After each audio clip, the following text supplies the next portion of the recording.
Hello everyone, and welcome back to Shadow Man Stories. I know many of you use these videos to fall asleep, so before you drift off, I'd love it if you could leave a comment letting me know where you're listening from around the world. Also, don't forget to like and subscribe if you're enjoying the stories. My name is Marcus Tidwell, and I wish I could forget the taste of salt water. It's 4:30 in the morning, and I'm walking along the rocky shore of the Olympic Peninsula with my dog Beacon. The thick fog rolls in from the Pacific Ocean like ghostly fingers, and everything smells like salt and seaweed. My flashlight cuts through the mist, but it doesn't help much. The darkness here feels heavy, like it's pressing down on my chest. Beacon stays close to my legs. He's a big Newfoundland dog, the kind that's supposed to love water, but he won't go near it anymore, not since Sarah. Sarah was my daughter. She was 6 years old when the ocean took her 3 summers ago at Cannon Beach. I was a Coast Guard rescue swimmer then. I saved dozens of people from drowning over the years, but I couldn't save my own little girl. I can still feel her small hands slipping from mine in the cold water. I can still taste the salt that filled my lungs as I dove again and again, looking for her in the dark waves. They found her 2 days later, wrapped around a piece of driftwood. She was wearing her favorite purple hair ribbon. That ribbon is in my compass case now. It's the only thing I have left of her. After Sarah died, everything fell apart. My wife couldn't look at me anymore. She said it was my fault for taking Sarah to the beach that day. Maybe she was right. We got divorced 8 months later. I quit the Coast Guard and took this job as a park ranger here on the peninsula. I thought getting away from Cannon Beach would help. It didn't. Every night I dream about drowning. Every morning I wake up with water in my lungs that isn't really there. My left shoulder is covered in scars from jellyfish stings I got that day trying to find Sarah. They still burn when storms are coming, like my body remembers what it felt like to fail. Beacon whines and presses against my leg. I look down at him. His dark eyes are wide with fear, and he's shaking. That's strange. Beacon only acts like this when something is very wrong. I listen carefully. The ocean sounds different tonight. Usually the waves have a rhythm. Crash, pull back, crash, pull back. But tonight they're coming at the wrong times, like the sea is crying in broken sobs. The air tastes wrong too. It should taste like salt, but instead it tastes like copper. Pennies and sadness.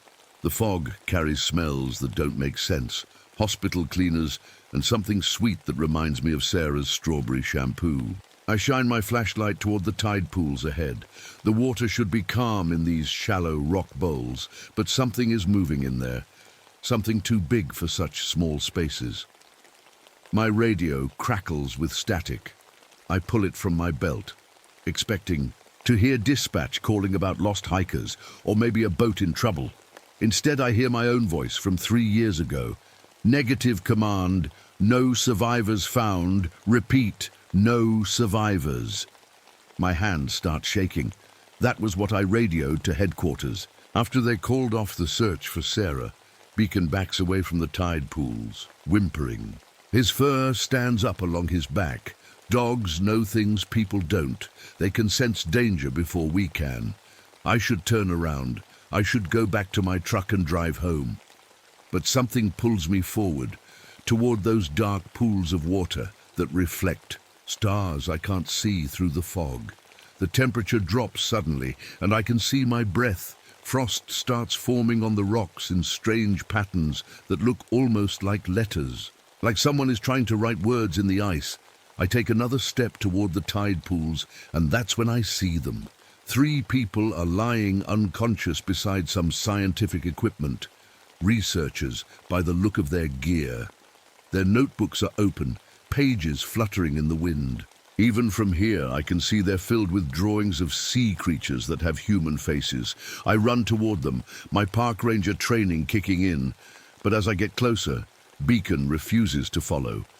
He sits down and howls, a long, mournful sound that makes my skin crawl. The researchers are breathing, but they won't wake up no matter how hard I shake them.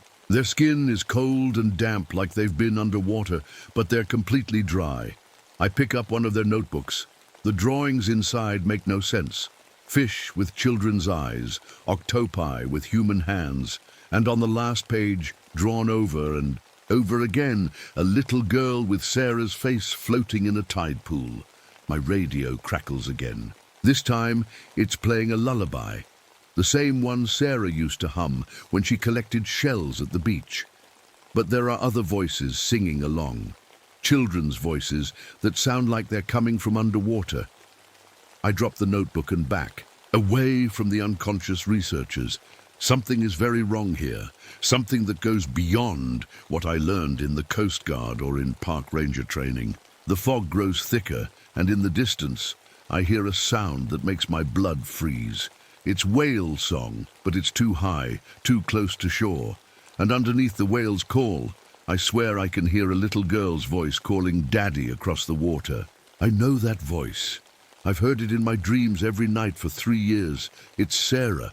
I stand there in the fog, trying to make sense of what I just heard.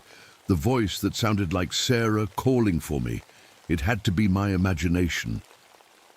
Grief does strange things to your mind, I know this.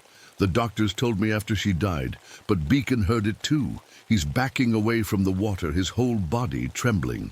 I pull out my cell phone to call for help about the unconscious researchers. No signal. That's not unusual out here, but tonight it feels wrong, like something is blocking it on purpose. I try my radio again. Park service to Coast Guard, this is Ranger Tidwell. I have 3 people down at the North Tide pools. Need medical assistance. Static fills the air. Then slowly words come through. Daddy, why didn't you save me? I drop the radio. It hits the rocks with a crack, but the voice keeps coming from it. Sarah's voice, clear as day. I was so scared, Daddy. The water was so cold. My hands are shaking so hard I can barely pick up the radio. I turn it off, but the voice doesn't stop. I called for you, but you couldn't hear me. I throw the radio as far as I can. It lands in a tide pool with a splash. The voice finally stops. Beacon is whining again, looking at something behind me. I turn around slowly.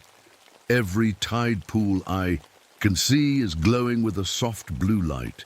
It's beautiful and terrifying at the same time. The light moves like it's alive, swirling in patterns that make me dizzy to watch. I walk toward the nearest pool, my flashlight shaking in my hand. The water is only a few inches deep, but when I look into it, I see something impossible. Sarah is there, under the water, looking up at me. She's wearing the yellow swimsuit she had on that day at Cannon Beach. Her purple ribbon is in her hair. Her eyes are open and she's smiling, but she's not moving, not breathing. She's just floating there, watching me. I stumble backward and look at the next pool. Sarah is there too, in the same position, and in the next one, and the next. Every single tide pool shows the same thing. My daughter, floating just under the surface, staring at me with those big brown eyes. This isn't real, I whisper to myself. This can't be real. But it looks real. It feels real. The cold air on my skin, the sound of the waves, the smell of the ocean. Everything is exactly like it should be, except for Sarah in the water. I close my eyes and count to 10, like the therapist taught me. When I open them, the pools are still glowing. Sarah is still there. My breathing gets faster. My chest feels tight. I know what's happening. It's a panic attack. I've had them before, but knowing what it is doesn't make it stop. I sit down on a rock and try to calm down. Beacon comes over and puts his head on my lap. His warm weight helps a little. Good boy, I whisper, scratching behind his ears. At least you're real. That's when I notice something in the sand near my feet. Letters are appearing, written. In the wet sand by something I can't see, the letters glow with the same blue light as the tide pools. D-A-D-D-Y. More letters appear. W-H-Y-D-I-D-Y-O-U-L-E-T-M-E-D-R-O-W-N. I jump up from the rock. The sand keeps writing itself. IWASSOSCARED,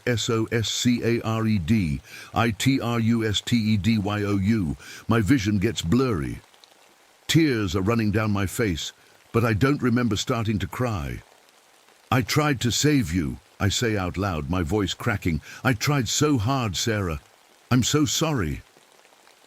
The writing in the sand changes. ITHURTS, HEREDADDY, HELPME. I fall to my knees in the sand. The guilt I've carried for 3 years feels like a weight on my chest, crushing me. I can barely breathe.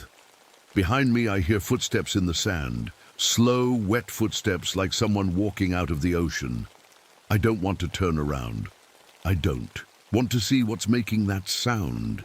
But I have to. There's a shape in the fog, small, about the size of a 6-year-old girl. It's coming toward me, leaving wet footprints in the sand. Sarah? I whisper. The shape stops. Water drips from it onto the sand with soft pattering sounds. Daddy, it says in Sarah's voice, I've been waiting for you. Beacon growls low in his throat, but he doesn't run away. He stays between me and the shape in the fog. You're not real, I say, but my voice sounds weak even to me. I'm as real as your guilt, the voice says, as real as the night you dream about drowning, as real as the way you wish you had died instead of me. The shape moves closer. I can almost see its face through the fog. I know what you think about, Daddy. Every morning when you wake up, every night when you go to sleep, you think about joining me in the water. My heart pounds so hard I can feel it in my throat, because the voice is right.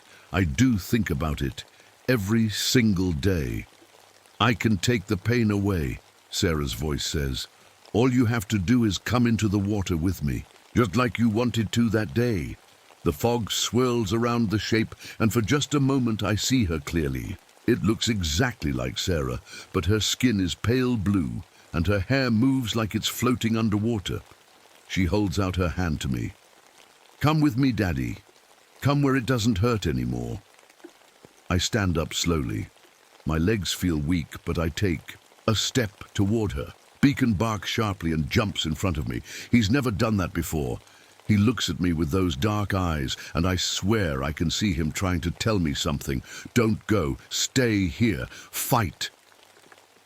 I look back at the shape of Sarah. She's closer now, close enough that I can see water dripping from her clothes. I miss you so much, I whisper. Then come with me, she says. Let the water take away all the pain. I take another step toward her. The wet sand is cold under my feet. That's when I hear something that stops me cold. Another voice calling from somewhere far away. Marcus, Marcus, where are you? It's a man's voice, real, human, alive. The shape of Sarah hisses like an angry cat. The blue light in the tide pools flickers. Marcus, the voice calls again, closer this time. A flashlight beam cuts through the fog, sweeping back and forth. Someone is looking for me. The shape of Sarah starts backing away toward the water. Don't leave me again, Daddy, she says, but her voice sounds different now, angry, hungry. I have to go, I say, stepping away from her. You can't run from this forever, the thing that looks like Sarah says. I'll be waiting. I'll always be waiting. She melts back into the fog like she was never there. The footsteps and flashlight get closer, a real person looking for me in the real world. But as I turn to go toward the light, I hear Sarah's voice one more time, carried on the wind. You belong with me in the water, Daddy, and soon you'll understand that too. I follow the flashlight beam toward the voice calling my name. My legs feel like rubber, and I keep looking back at the tide pools. The blue light is getting brighter. Over here, I call out, my voice shaky.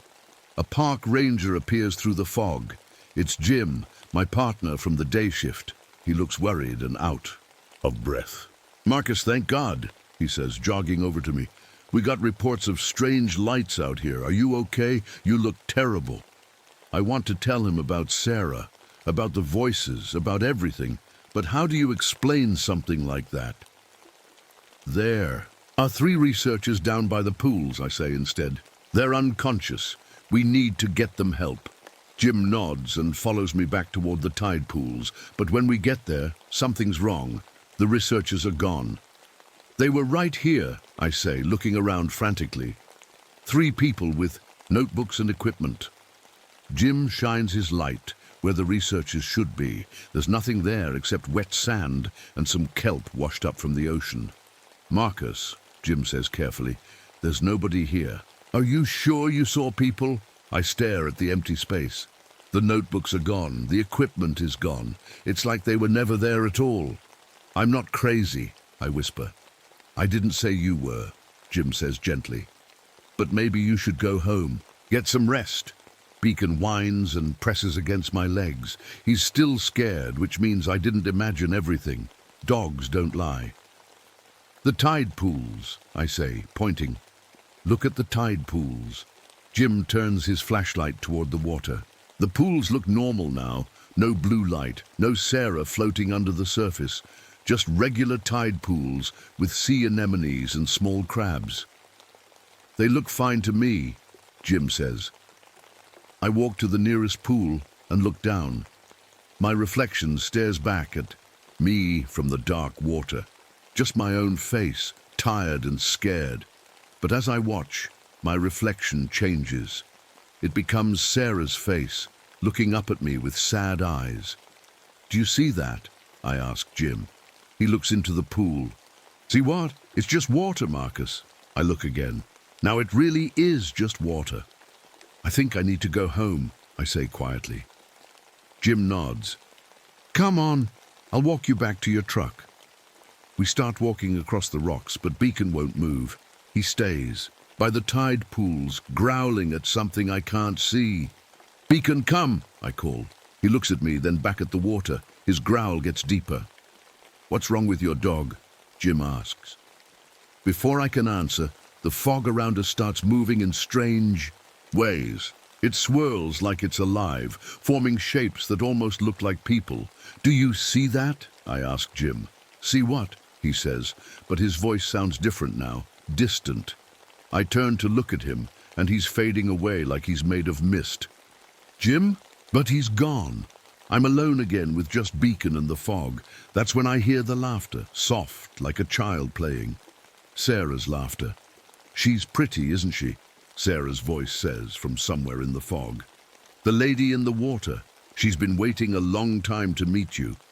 What lady? I ask. The fog parts, and I see her. She's tall and beautiful, with long dark hair that moves like it's underwater. Her skin is pale green, and her eyes are the deep blue-black of the ocean at night. She's wearing what looks like seaweed and kelp, but it shifts and changes like it's alive. But the strangest thing is her face. Sometimes it looks like a woman I've never seen. Sometimes it looks exactly like Sarah. Hello, Marcus, she says in a voice like waves breaking on rocks. I've been feeding on your pain for so long. It tastes so sweet. You're not real, I say, backing away. She laughs, and the sound makes the tide pools bubble and foam. I'm as real as your guilt, as real as your dreams of drowning. I'm made from every tear you've cried and every night you've wished you were dead. She moves closer, and I see that she's not walking. She's floating just above the ground, leaving drops of seawater wherever she goes. What are you? I whisper. I am what grows in the spaces between grief and madness, she says. I feed on the pain of those who lose loved ones to the sea. And you, dear Marcus, have been such a wonderful feast. My legs feel weak. I sit down hard on a rock. Every night I visit your dreams, she continues. I show you Sarah drowning over and over. I make you feel her hands slipping from yours. I fill your lungs with salt water that isn't there. She's right. That's exactly what happens in my dreams. And in return, your pain feeds me. Your guilt makes me stronger. Your wish to die keeps me alive. The creature changes again, now looking exactly like Sarah at age 6. But I'm hungry for more than just dreams now, Daddy, she says in Sarah's voice. I want you to come into the water with me. I want you to drown so your pain can feed me forever. You're not Sarah, I say. but my voice shakes. I am everything Sarah could have been, the thing says. I am her fear, her pain, her last thoughts. As the water filled her lungs, she holds out her hand and it's small and pale, like Sarah's was. Come with me, Daddy. Let me take away all the hurt. Behind her, the ocean is changing. The waves are getting bigger, reaching farther up the shore. The tide pools are overflowing, creating streams of water that flow toward me. The tide is coming. In, she says with Sarah's smile. Soon all of this will be underwater. You can choose to come with me now, or you can drown alone.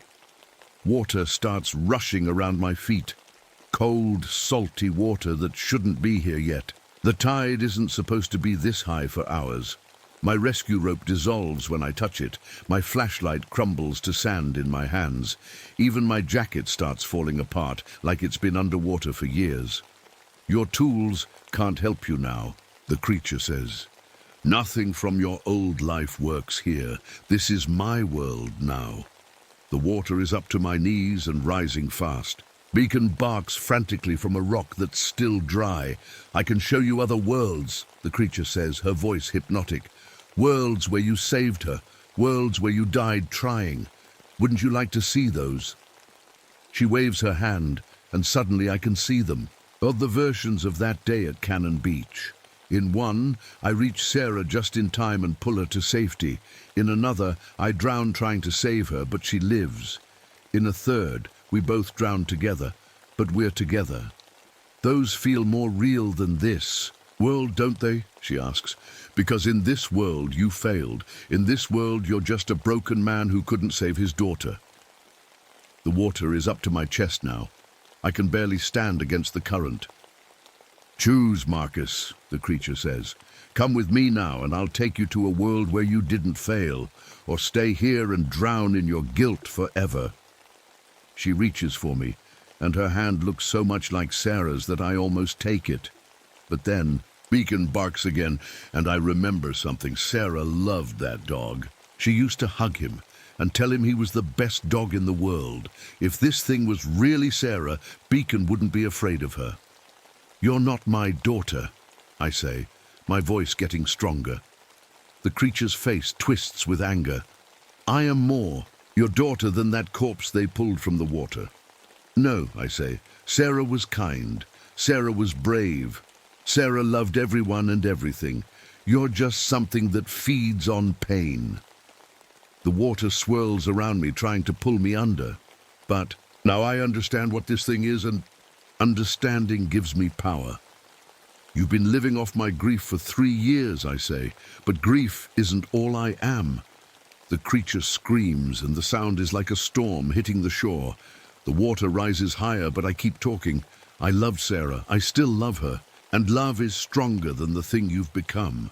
The fog starts to clear, and I can see the real shoreline beyond this nightmare. I can see a way out. But the creature isn't done with me yet. She grows larger, more terrible, showing me her true form. You will feed me, she hisses. One way or another, you will feed me. The water reaches my neck, and I know I have to make a choice. Fight, or let myself drown in guilt forever. The water is at my chin now, and I'm running out of time. But something clicks in my mind. Something from my Coast Guard training that I almost forgot. This creature feeds on my guilt about Sarah's death. But what if I've been carrying the wrong kind of guilt all along? I close my eyes and remember that day at Cannon Beach. Really remember it, not the nightmare version I've been living with. Sarah was happy that morning. She ran to the water, laughing and splashing. She wasn't scared. She trusted me completely, just like she always did. When the big wave came, I did everything right. I swam harder than I ever had in my life. I dove deeper than was safe. I searched until my lungs burned and my muscles gave out. I didn't fail because I didn't try hard. Enough. I failed because sometimes, no matter how much you love someone, you can't save them. You're wrong, I say to the creature, treading water now. I did everything I could. The thing that looks like Sarah snarls. You let me die. No, I say, and for the first time in 3 years, I mean it. You died, but I didn't let it happen. Sometimes terrible things just happen. The creature grows larger, more angry. The water churns around me like a whirlpool. Your guilt feeds. Me, she screams. Without it, I'm nothing. Then I guess you're going to be nothing, I say. I think about the real Sarah. Not the drowning, but everything else. Her laugh when I pushed her on the swing. The way she'd fall asleep in my lap during movies. How she'd bring me flowers she picked from the yard. The creature flickers, becoming less solid. She wasn't just her death, I say out loud. She was 6 years of life, 6 years of joy and love and wonder. For a moment, the thing in front of me changes. Instead of the angry, hungry creature, I see Sarah as she really was, smiling, happy, alive. I remember you, I whisper to this vision of my real daughter. I remember all of it. The real Sarah, or maybe just my memory of her, looks at me with love instead of blame. I know you tried to save me, Daddy, she says softly. I was never angry at you. I'm so sorry I couldn't get to you in time. I know, she says, but you don't have to carry that forever. I don't want you to hurt anymore. The water around me starts to calm. The creature of guilt and pain writhes in the background, getting smaller and weaker. I love you, Sarah, I say. I'll always love you. I love you too, Daddy, but you have to let me go now. You have to live. I nod, tears mixing with the salt water on my face. I'll try. The vision of my real daughter smiles one more time, then fades away like morning mist. The creature lets out one final scream of rage before dissolving completely. The water that was drowning me disappears, leaving me standing on wet sand. The fog clears, showing the normal shoreline under the early morning sky. Beacon runs to me, barking happily. He's not scared anymore. Whatever was here is gone. I sit down on the rocks, exhausted but feeling different, lighter. For the first time in 3 years, I can breathe without feeling like I'm drowning. My radio crackles with normal static. When I pick it up, I hear Jim's voice, real this time. Marcus, you out there? We got a call about someone in trouble near the tide pools. I'm here, Jim, I say. I'm okay now. You sure? You sound different. I look out at the ocean. The sun is starting to rise, painting the water gold and pink. It's beautiful instead of threatening. Yeah, I say. I think I'm going to be okay. 6 months later. I'm still a park ranger, but things have changed. I sleep better now. The dreams of drowning have stopped. I can look at the ocean and remember Sarah playing in the waves instead of just how she died.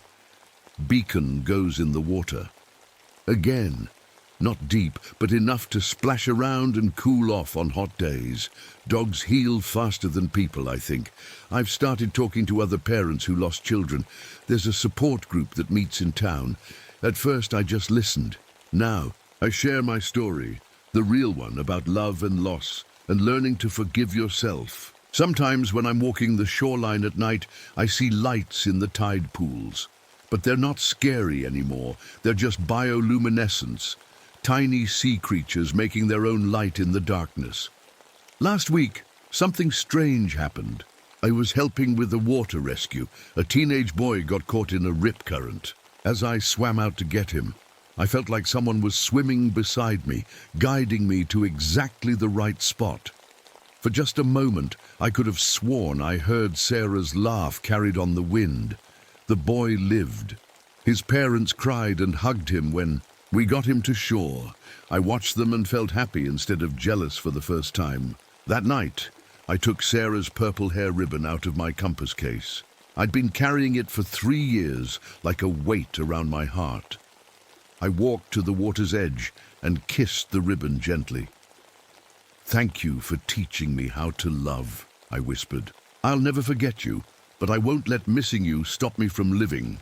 I let the ocean take the ribbon. It floated away on the waves, purple against the sunset. As I watched it go, I felt something I hadn't felt since before that terrible day at Cannon Beach. Peace. Sarah was gone, but love doesn't die. It just changes form. And maybe, in some way I don't fully understand, love can help other people too. I walk the shoreline every night now, not because I'm running from ghosts, but because I'm watching over the living. Beacon walks beside me, happy and unafraid. And sometimes, when someone is in real trouble in the water, they say they hear a little girl's voice guiding them to safety. I like to think it's Sarah, not trapped by guilt anymore, but free to help others the way she always wanted to. The ocean still takes people sometimes. That's its nature. But it also saves them. And now so do I.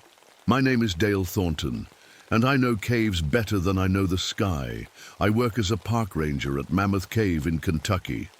These underground tunnels have been my workplace for years now. Some people get scared of the dark, but to me it feels like home. When you walk these limestone hallways, the first thing you feel is the weight. It's like the whole earth is sitting on top of you. Millions of tons of rock right above your head. Sometimes I think about how easily it could all come crashing down, but that's part of the job. Water drips from the ceiling in a steady beat. Drip, drip, drip. If you listen for a while, it starts to sound like a heartbeat. This water has been dropping for thousands of years, slowly building the cave, one tiny drop at a time. My flashlight shows off the icicle-looking rocks hanging from the ceiling. We call them stalactites. They grew inch by inch, over more time than humans can really understand. Some look like frozen screams reaching down from above. There's an underground river flowing somewhere below my feet. I can hear it. The water moves through the darkness, taking tiny bits of the cave with it. I sometimes think it's whispering secrets only the cave knows. The air feels strange today. It's moving in ways it shouldn't. I know every breeze in this cave, but this one feels wrong, like it's coming from a place that isn't on any of our maps. In one of the small pools, I see blind fish coming to the surface. They're white and have no eyes. They don't need them in the dark. They swim up like they're looking for something, even though they can't see. Then I hear it, singing. It sounds like children singing somewhere in the tunnels, but that can't be right. My tour group left hours ago, and we don't allow kids this deep in the cave. The singing bounces off the walls, making it hard to tell where it's coming from. The air suddenly gets cold. I can see my breath now, even though it was warm a minute ago. Cold spots happen in caves, but they don't usually move around like this one, and that smell, like something dead and old. The quiet breaks with whispers that sound like people talking, like the voices of visitors from years ago still bouncing around the cave. In my years working here, I've heard strange things, but tonight feels different. The darkness feels heavier, like it's watching me. I can't shake the feeling that I'm not alone down here. I wasn't always a cave ranger. Before this, I worked in the coal mines, like my father and grandfather before me. Coal mining is in my blood, you could say. But 4 years ago, everything changed when the Blackstone mine collapsed. My brother Jimmy and 12 other men never made it out. I did. Sometimes I wish I hadn't. I still see their faces in my dreams. Jimmy was the careful one, always checking equipment twice. I was the one who took chances. But that day, I was sick at home with the flu, and Jimmy took my shift. The guilt sits in my chest like a rock. It should have been me down there, not him. After the accident, I couldn't go back to mining. The darkness underground reminded me too much of what happened. But I couldn't stay above ground either. That's how I ended up here at Mammoth Cave. Different kind of underground, natural, not man-made, but darkness is darkness. My lungs aren't so good anymore. Years of coal dust and smoke from trying to help with the rescue left them scarred. Sometimes, when the cave air gets damp, it burns when I breathe, like my body remembers the day of the explosion. I'm not alone on my patrols. Canary walks with me everywhere. She's a yellow lab, trained for cave rescue. She was Jimmy's dog before. When they recovered his things, I took her in. She still looks for him sometimes, running ahead down dark tunnels, like she might find him around the next corner. I don't have the heart to tell her he's not coming back. I wear Jimmy's wedding ring on a chain around my neck. It was the only thing they found of him after the collapse. When I get nervous in tight spaces, I rub it between my fingers. The metal is smooth now from years of worry. I know every inch of these caves. Which paths are safe, which might collapse, where the air flows right and where it doesn't. Something feels off today, though, the way the air moves, the echoes. It's like the cave is trying to tell me something. The other rangers think I'm too careful, too jumpy. Maybe I am, but when you've seen 13 men disappear into the dark forever, you learn to listen when your gut tells you something's wrong. Today my gut is screaming. The cave doesn't feel right. There are sounds coming from passages I've never explored, voices answering questions I haven't asked. I touch Jimmy's ring and take a deep breath. I thought I knew everything about surviving. Underground. The mines taught me that. But sometimes I wonder if there are things down here that have been in the dark a lot longer than people have. Things that know the darkness better than we ever could. Canary stops suddenly and lets out a whimper. Her ears are flat against her head. That's not like her. She's trained not to spook easily. Something's wrong, really wrong. "What is it, girl?" I whisper, but I already know. Something's in the cave with us. Something that shouldn't be here. Canary won't move. Her whole body is shaking, and I've never seen her act this way before. Not even during rescue drills when we practice finding people in cave collapses.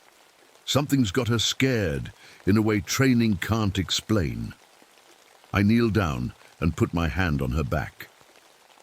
"It's okay, girl," I whisper, but I don't think it is. That's when I notice the sounds in the cave have changed. Usually when you speak in a cave, your words bounce back to you. Echo. But now my voice just disappears, like something is swallowing the sound. The silence feels heavy, like a blanket that's too thick. "We should head back," I tell Canary, but as I turn around, my light catches something up ahead. 3 bodies on the ground. My heart jumps into my throat as I run toward them. It's the science team that came in earlier to study the cave formations. All 3 of them are lying on the ground, not moving, but still breathing.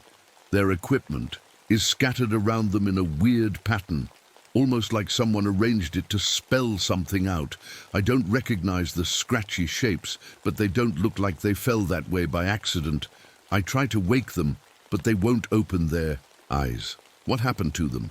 There's no gas in these caves that could knock people out, no signs of injury either.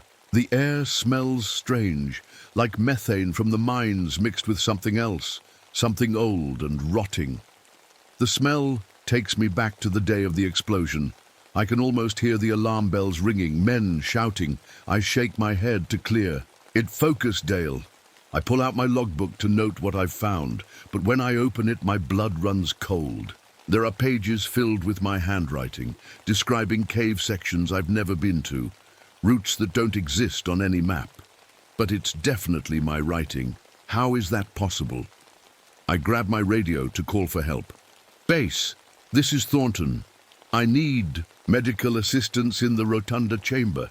3 researchers down, unconscious but breathing."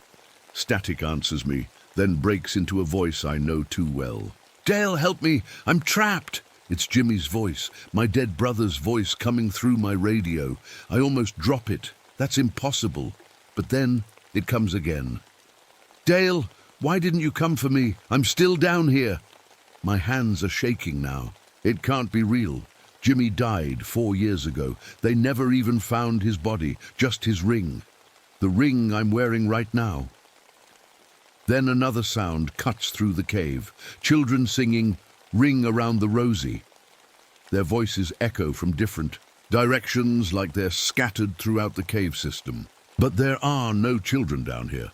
The cave is closed to visitors after 5 p.m., and it's nearly 8 now.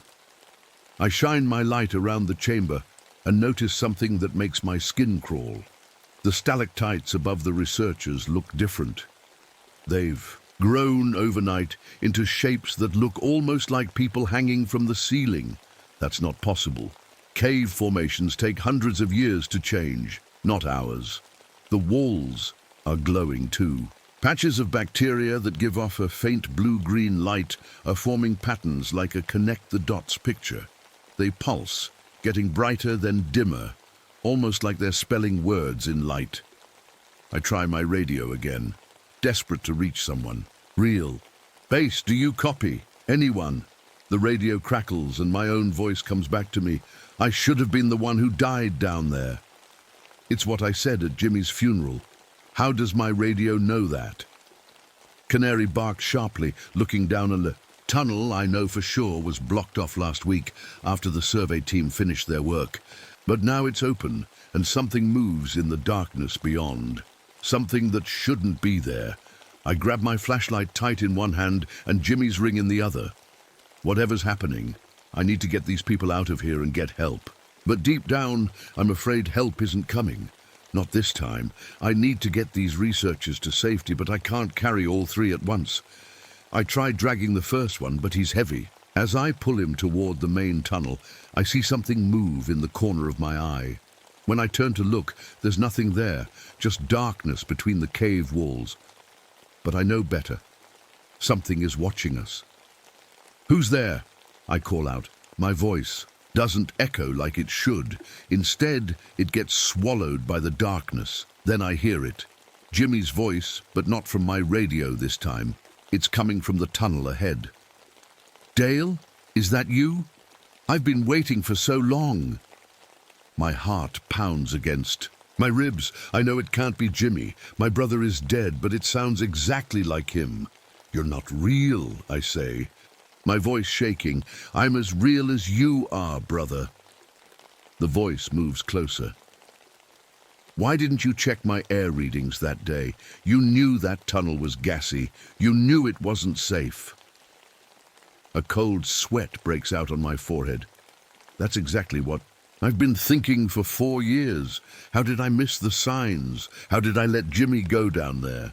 "You're not my brother," I say, stronger this time. "My brother died in the Blackstone mine." A laugh comes from the darkness. Jimmy's laugh, but wrong somehow. Too hollow. "Did I? Then how am I talking to you?" My flashlight flickers and goes out. I bang it against my palm, but it won't come back on. The darkness isn't just absence of light. It feels alive, like it's eating the light. I reach for my backup light, but before I can find it, I see something move. Not with my eyes. There's no light, but I sense it. Movement in the cave where nothing should be moving.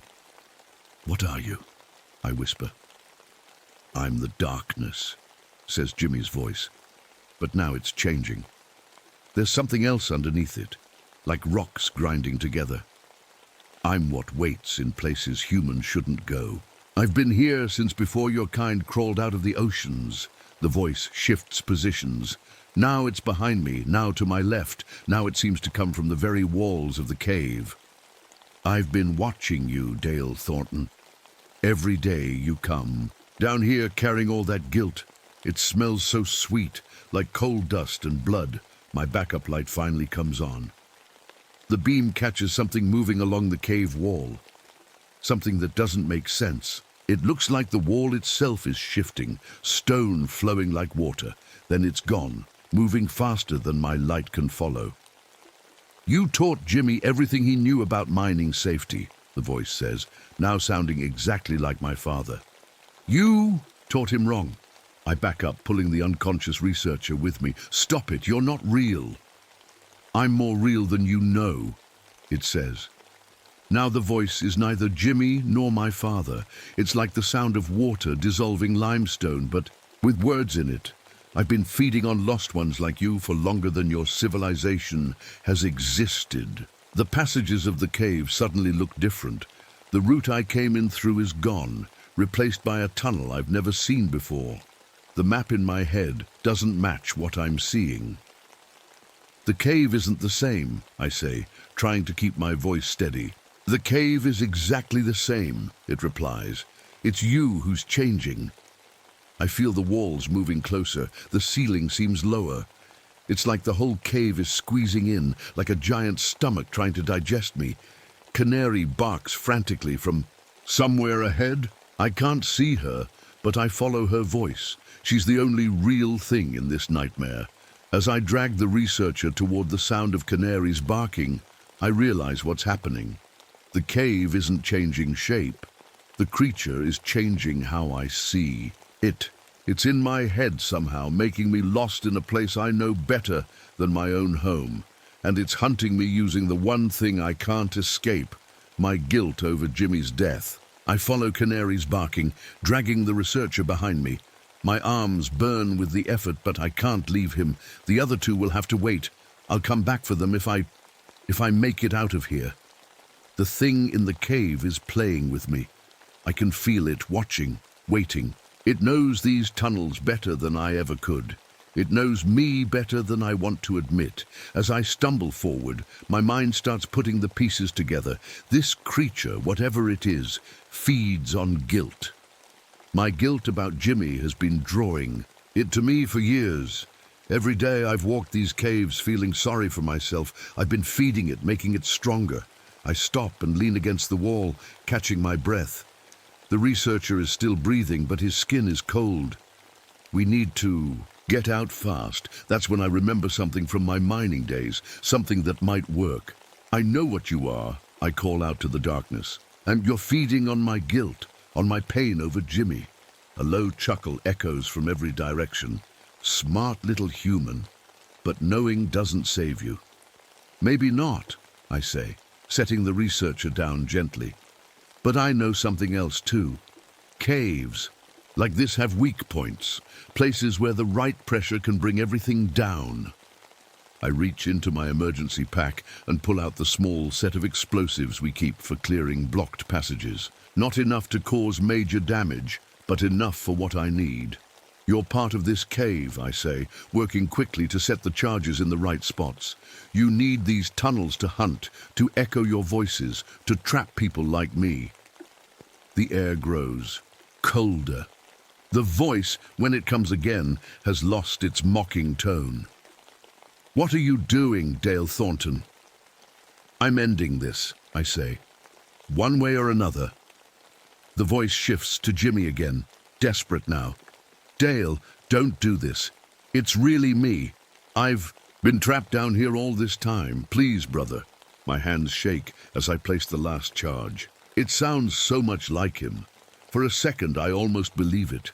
Then I look at Jimmy's ring on my chain, the ring they found in the mine collapse, the only thing left of my brother.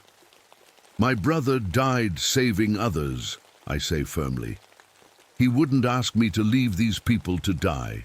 I grab the researcher and start moving toward where I can hear canary barking. She found a way out. Good girl. Behind me, the creature screams with rage, not with one voice, but with dozens. All the voices it's collected over years, maybe centuries. The sound bounces off the walls, making my head spin. I push forward, fighting against rising dizziness. The air is getting thicker, harder to breathe. My chest burns. CO2 levels are rising. We're running out of time. Ahead, I see Canary's eyes reflecting my light. She's found a narrow passage I recognize, one that leads toward the main tourist exit. If I can get there, I can get help. But as I approach, the passage begins to close, not naturally. The walls are literally moving, stone flowing like clay. The creature is reshaping the cave to trap us. I set the researcher down next to Canary. Guard, I tell her firmly. She stands over him, alert and ready. I turn back to face the darkness. I know what I have to do now. It's me you want, I say. It's always been me. My guilt is what feeds you. The cave seems to hold its breath, waiting. So come and get me, I challenge. Just me. Leave them alone. I step back toward the charges I've set, clutching the detonator in my hand. The walls around me seem to pulse like a giant heart. You want to know the truth? I say, my voice echoing. I've been blaming myself for Jimmy's death for years, but it wasn't my fault. It was an accident. No one could have predicted that explosion. As I say the words, I realize I actually believe them. For the first time in 4 years, the weight on my chest feels lighter. And that's why you can't have me anymore, I whisper. The creature roars, realizing what's happening. It lunges from the darkness, a shape made of shadow and stone and ancient hunger. I press the detonator. The explosion isn't huge, but it's enough. The cave shudders. Rocks begin to fall. I dive toward Canary and the researcher, covering them with my body. As the ceiling comes down behind us, the creature screams, a sound of rage and pain as its hunting ground collapses. The passage to the main chambers is sealed now. We're cut off from where the other researchers are, but they'll be safe from the creature. Other rangers will find them when they come looking for me. But there's a problem. The collapse has blocked our way out too. We're trapped in a small pocket of the cave with no exit. Air is already getting thin. I check the researcher. He's starting to wake up, coughing in the dust-filled air. That's good. What? What happened? He mumbles. Cave collapse, I say. Simply. No point in telling him the whole truth. We need to save oxygen. Try to breathe slowly. I know rescue teams will come looking when we don't report back, but I also know they might not find us in time. These caves are vast, and we're in a section that's not on any map. I sit down, leaning against the wall. Canary curls up next to me, whimpering softly. I stroke her head. It's okay, girl, I whisper. You did good. I take Jimmy's ring from around my neck and hold it tight in my palm. For the first time since he died, I don't feel the crushing weight of guilt. I'm sorry, Jimmy, I say quietly. But I think I finally did something right. My eyes feel heavy. The air is getting worse. I know I should try to stay awake, but I'm so tired. As I drift off, I think I hear Jimmy's voice one last time. Not the creature's version, but my real brother. You always did right, Dale, he seems to say. I never blamed you, and for once, I believe it. My name is Rebecca Calhoun, and I've seen mountains die. I'm standing here in the Great Smoky Mountains, where Tennessee meets North Carolina, and something is very wrong. The mist that used to look like soft cotton now hangs around the mountain, tops like ghosts. It feels heavy and sad, like it's mourning something that's already gone. The rain that falls here isn't clean anymore. It burns. I watched a little salamander try to drink from a stream yesterday, and it made this tiny choking sound that broke my heart. The water tastes like metal and chemicals. Even the animals know something is wrong. All around me, the hemlock trees are dying. These huge, ancient trees that have been here longer than my great-great-grandmother are just giving up. Their needles fall like brown snow, covering the ground with what looks like nature's tears. I pick up a handful, and they crumble in my fingers like old paper. An owl calls out in the distance. "Who cooks for you?" It asks, but its voice sounds different, sadder, like it's asking who killed you instead. The air smells like rotten eggs mixed with something sweet and sick. My throat burns just breathing it. I've been a park ranger here for 3 years now, but before that, I worked for the EPA. That's the Environmental Protection Agency. I used to study pollution and write reports about how to fix it. But nobody listened. Nobody cared. So I came here to the mountains, thinking maybe I could protect what was left. My dog Gaia is with me. She's a mixed breed I rescued from a Cherokee botanist who died last year. She's smart. Smarter than most people I know. Right now, she's sniffing at a creek that runs orange like liquid fire. It's beautiful in a terrible way, glowing like a sunset that never ends.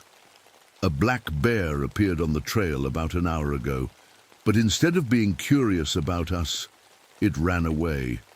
Not from me and Gaia, we weren't making any noise. It ran from something else, something that scared a 300-pound bear. The weather here doesn't make sense anymore. It was hot as summer when we started hiking this morning. Now it's cold enough to see my breath, even though my thermometer says it's still 75 degrees. The lightning bugs are blinking, but not in their normal way. They're flashing in patterns, like they're trying to send a message, like they're asking for help. Something is hunting in these mountains, something that wasn't here before, something that learned to look like things it's not. And I think it's been watching me. The darkness between the trees tastes wrong. It tastes like endings, like the last breath of something that used to be alive. The mountains feel sick, like they have a fever that won't break. I came here to save what I could, but now I'm starting to think something else needs saving. Me. Let me tell you why I'm really here. My grandmother was Cherokee, half Cherokee anyway.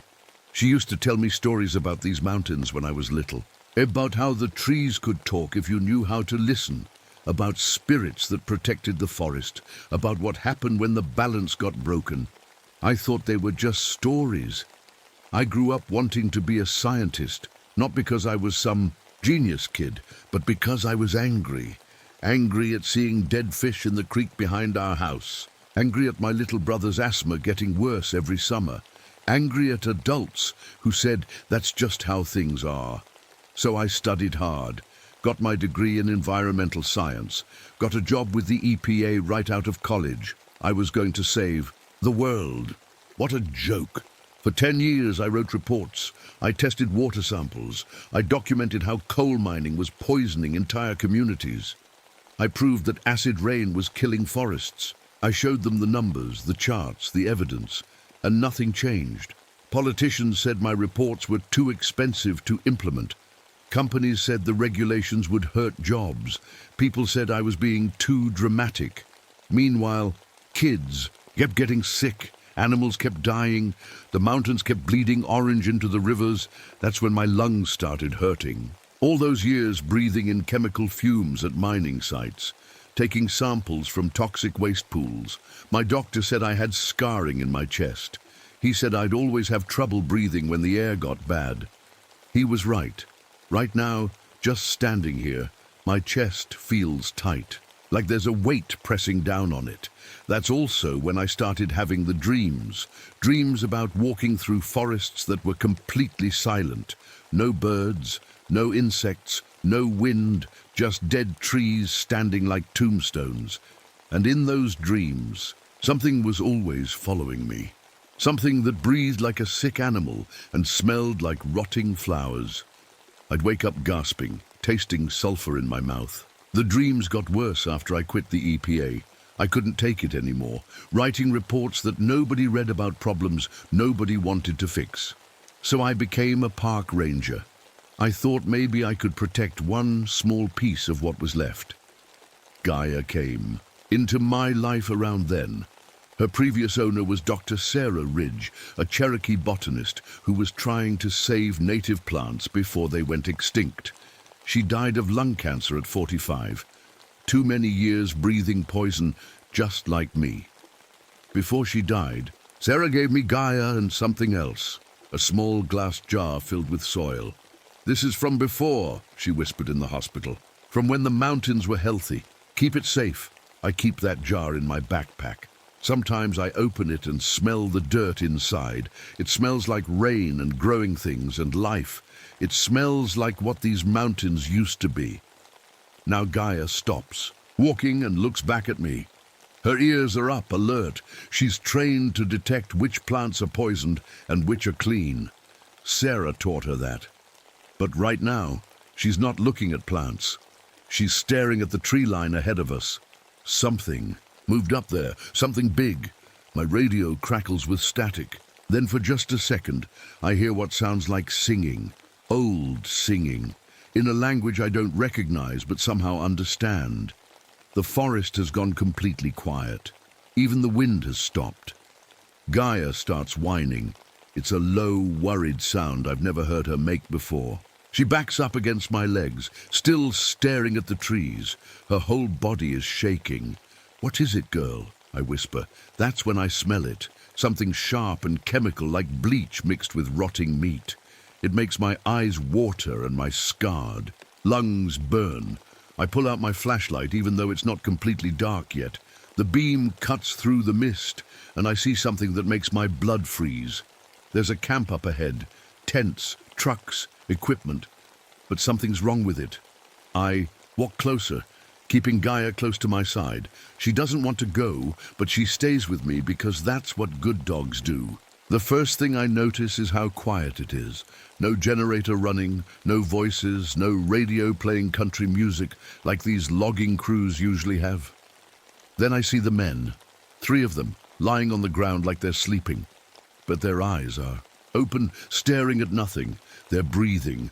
I can see their chests moving up and down, but they won't wake up when I call to them. Their chainsaws are arranged in a weird pattern around them, like someone placed them very carefully. The pattern looks familiar, but I can't remember where I've seen it before. Wait, yes, I can. Dr. Ridge showed me Cherokee symbols once. She said they were used for protection or warnings. But who would know how to make these symbols? And why?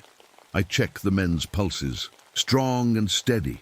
They're not hurt, just gone somewhere else, like their minds wandered off and forgot to come back.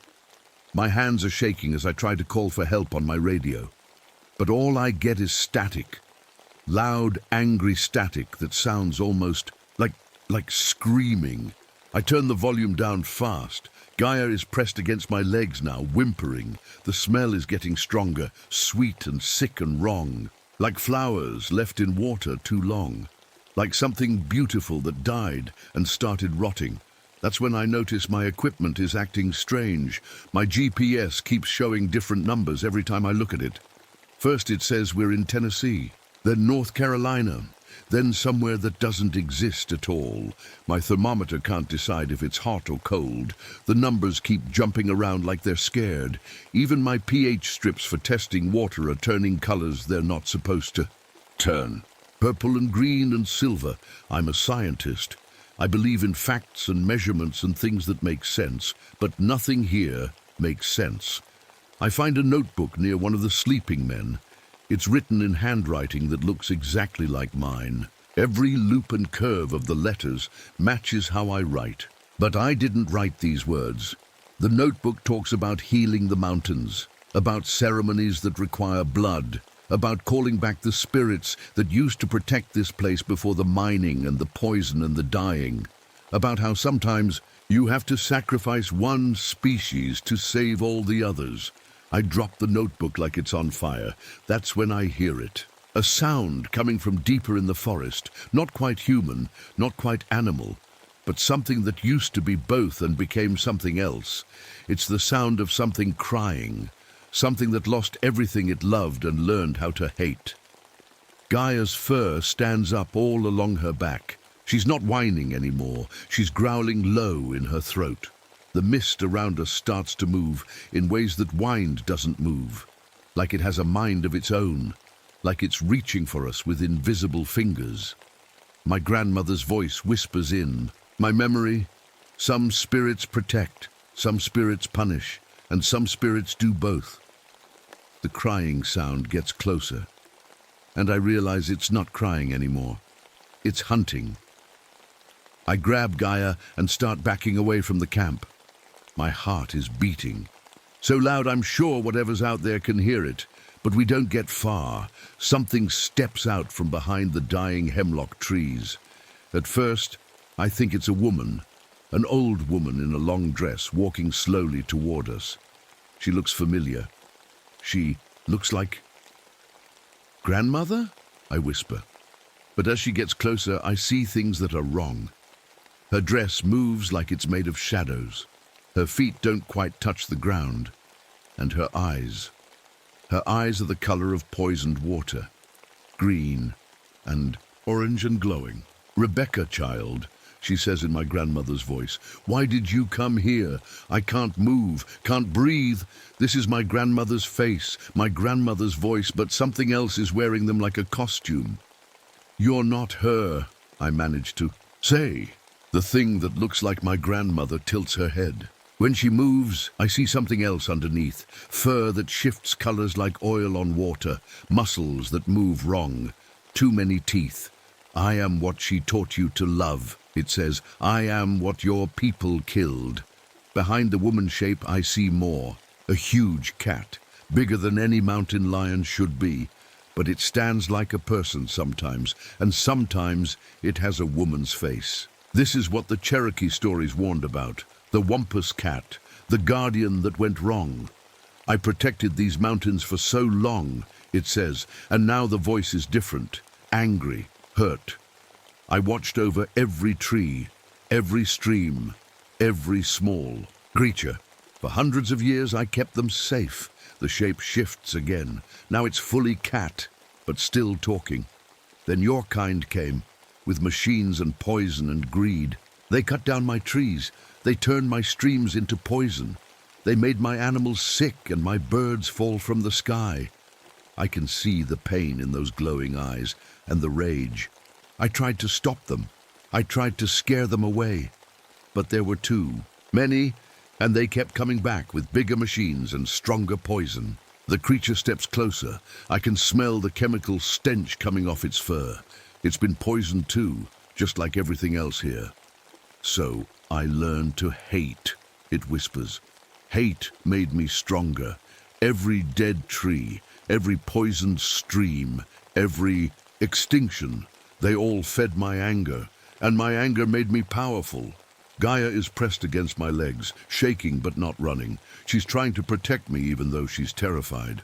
But you, the Wampus Cat says, looking right at me. You're different. You grieve for what's been lost. I can taste your sorrow. It's almost as sweet as your guilt. My guilt? You belong to the species that did this. Every breath you take, every step you make, you're part of the problem. You say you want to help, but you can't, because you're human, and humans only know how to destroy. The truth of those words hits me like a punch to the stomach. How many times have I driven my truck to get to these mountains, burning gas that pollutes the air? How many plastic bottles have I used? How much electricity from coal plants? Even trying to help, I'm still part of the problem. I can smell the poison in your lungs, the creature says, moving closer. The same chemicals that killed my forest. You're dying the same way they did, slowly, painfully. My chest tightens. The chemical burn in my lungs gets worse. Join them, it whispers.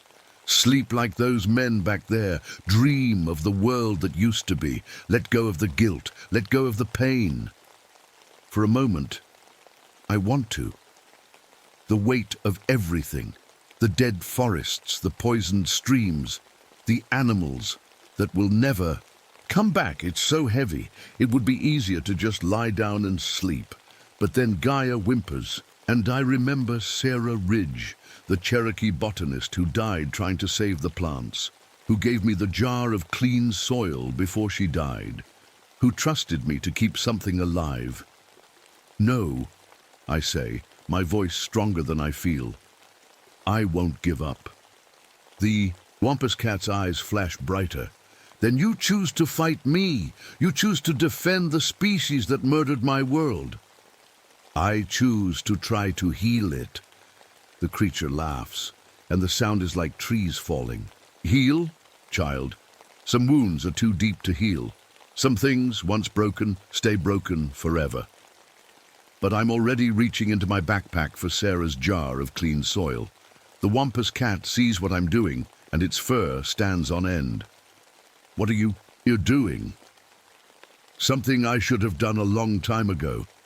I hold up the jar of clean soil. The Wampus Cat takes a step back.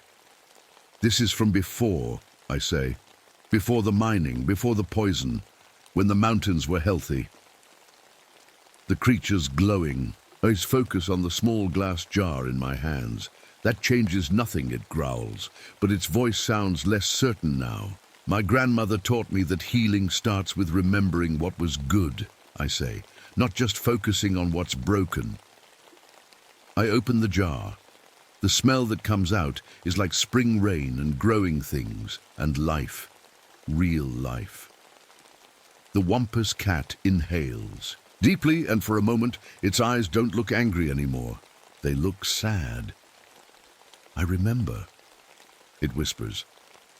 I remember when the streams ran clear, when the air didn't burn, when baby animals lived instead of died. You can remember and still choose healing over revenge, I tell it, but the creature shakes its head. Too much damage, too much death. The only way to stop the killing is to make the killers afraid. That's not working, I say. Those men, back there, putting them to sleep didn't stop the logging company. Tomorrow they'll send more men with bigger machines. I take a step closer, holding the soil. But what if we tried something different? What if, instead of fighting the damage, we started healing it? The Wampus cat laughs, but it sounds more like crying now. You can't heal this much poison, child. You can't bring back extinct species. You can't make the mountains young again. Maybe not, I admit. But we can stop making it worse. And we can help what's left grow stronger. I pour some of the clean soil into my palm.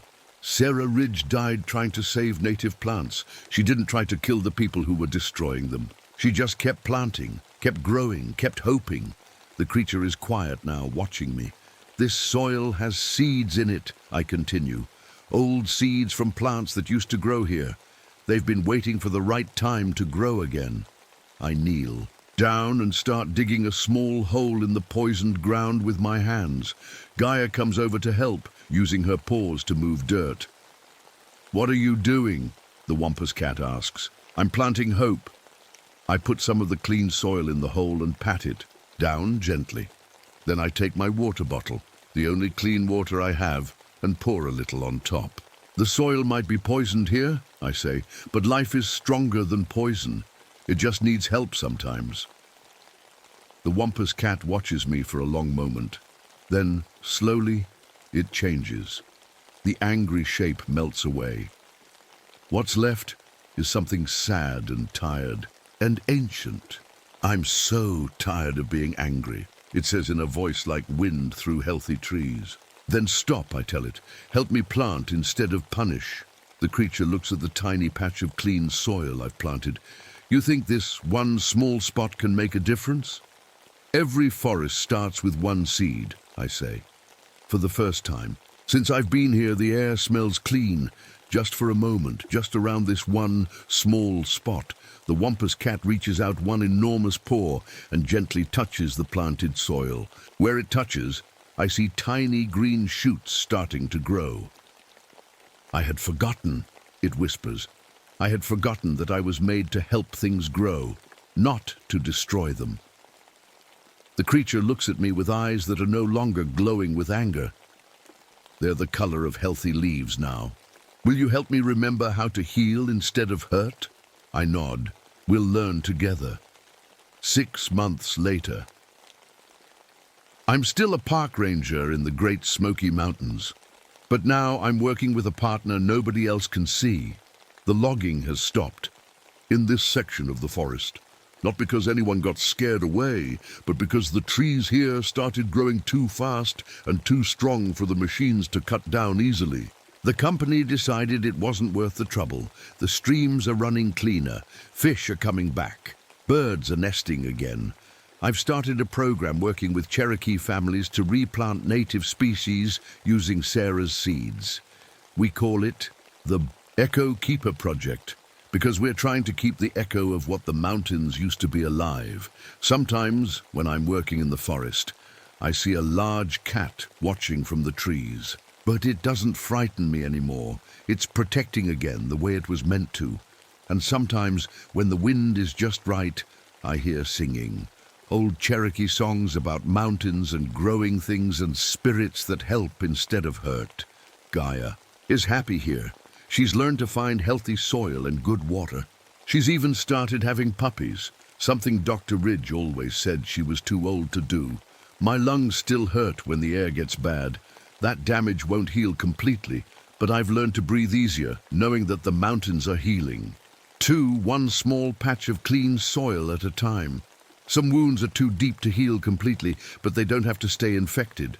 Sometimes healing starts with just being willing to plant one seed in poisoned ground and see what grows. The echo of what was good can grow stronger than the memory of what was lost.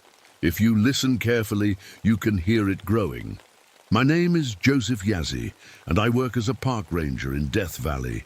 But that's not the whole truth about who I am. The real truth is something I've been running from for 15 years. I used to be an engineer, not the kind that fixes cars or builds bridges. I was the kind that helped make bombs, nuclear bombs, the kind that can turn entire cities into ash in seconds. I worked at a place called Los Alamos, where smart men in white coats thought they were playing God. And I was one of them. I'm Navajo. My grandmother raised me with the old ways, teaching me that everything in nature has a spirit and deserves respect. But somewhere along the way, I forgot those lessons. I got caught up in science and mathematics, thinking I could help make the world safer by making bigger, deadlier weapons. How wrong I was. Tonight, as I walk through the desert with my dog Atom, I can feel something is different. The air tastes wrong, like metal pennies and electricity. The stars above look sick, their light flickering like dying candles. Even the sand under my boots feels strange, as if it's humming with some kind of energy I can't see. Atom stops walking and growls at nothing. His fur stands up straight, and I notice something weird. All the metal on my belt starts making a low, buzzing sound. My radio, my keys, even the zipper on my jacket. It's like the whole desert has become one giant magnet. Then the silence hits. Complete silence. No bugs chirping, no wind through the Joshua trees, no distant cars on the highway, just me, Atom, and the sound of our breathing in air that feels too thin. I've felt this kind of silence before, back at the test sites, right before they set off a bomb. That dead, waiting silence when even the birds know something terrible is about to happen. My hands start shaking and the old scars on my palms begin to ache. These scars came from handling radioactive materials back in my lab days. The doctors said they would fade, but they never did. On nights like this, they actually glow a little, like they remember what burned them. I reach for the turquoise necklace my grandmother gave me. It's the only thing from my past that still feels clean, still feels safe. As my fingers touch the smooth stone, I whisper a prayer in Navajo, words my grandmother taught me when I was small. But something impossible happens. As soon as I finish the prayer, the little device on my belt starts clicking. It's my dosimeter, a machine that measures radiation. And right now it's clicking faster than it should be possible in the middle of nowhere. Atom whimpers and presses against my leg. In the distance, I hear a sound that makes my blood turn cold. It's like a coyote howling, but wrong somehow. Too long, too sad, and underneath it all there's something that sounds almost human. The green lights start appearing then. Not the northern lights. Those don't happen this far south. These lights dance and swirl in patterns that hurt to look at, like they're trying to spell out words in a language I don't want to understand. I know I should turn back. Every instinct I have is screaming at me to grab Atom and run back to my truck. But I also know that whatever is happening out here tonight, it's connected to me, to what I did, to the guilt I've been carrying for 15 years. The desert has been waiting for me, and now it's time to face whatever I helped create. I force myself to keep walking toward the strange lights. My legs feel heavy, like I'm walking through thick water instead of sand. Atom stays close to me, but I can feel him shaking. After about 10 minutes, I see something that shouldn't be there. Tents, 3 small camping tents set up in a circle with equipment scattered around them. But the weird thing is, I didn't see any cars or trucks nearby. How did these people get all this stuff out here? I call out, "Hello, anyone there?" My voice sounds small in the desert night. No answer. I walk closer and see that the tents are glowing slightly. Not from lights inside, they're actually glowing on their own, like someone painted them with glow-in-the-dark paint. But this glow is different. It pulses, like a heartbeat. The equipment around the camp is expensive stuff. scientific instruments that I recognize from my old job. Machines that measure radiation, computers, cables everywhere, but everything is just sitting there, abandoned. That's when I find the first person. A woman in her 30s, lying on the ground next to a tent. She's breathing, but she won't wake up when I shake her shoulder. Her skin feels cold, and when I check her pulse, it's way too slow, like she's in some kind of deep sleep. I find two more people the same way. A young man with glasses and an older guy with a grey beard. All of them breathing, all of them impossible. To wake up, my dosimeter is going crazy now. Click, click, click, click. The sound is so fast, it almost sounds like one long buzz. I've never heard it make this sound before, not even during the worst tests back at Los Alamos. I look at the display, and my blood turns to ice water. The numbers are impossible. This level of radiation should kill anyone in minutes. But somehow, I'm standing here and these three people are still alive, just sleeping. I pick up one of their notebooks. The handwriting is shaky, like whoever wrote it was scared or sick. The last entry says, Day 3. The readings don't make sense.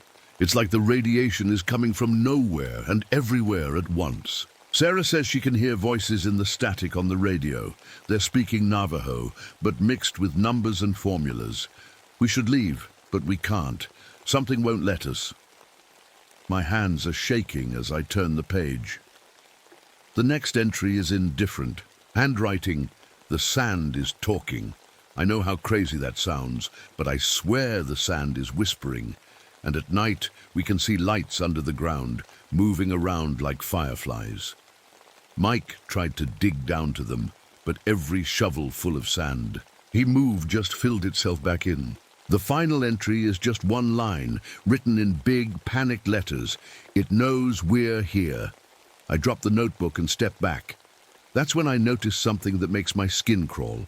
Around each of the sleeping people, the sand has formed perfect. Circles, not drawn circles. The sand itself is arranged into ring shapes, like something underneath the ground pushed it up from below.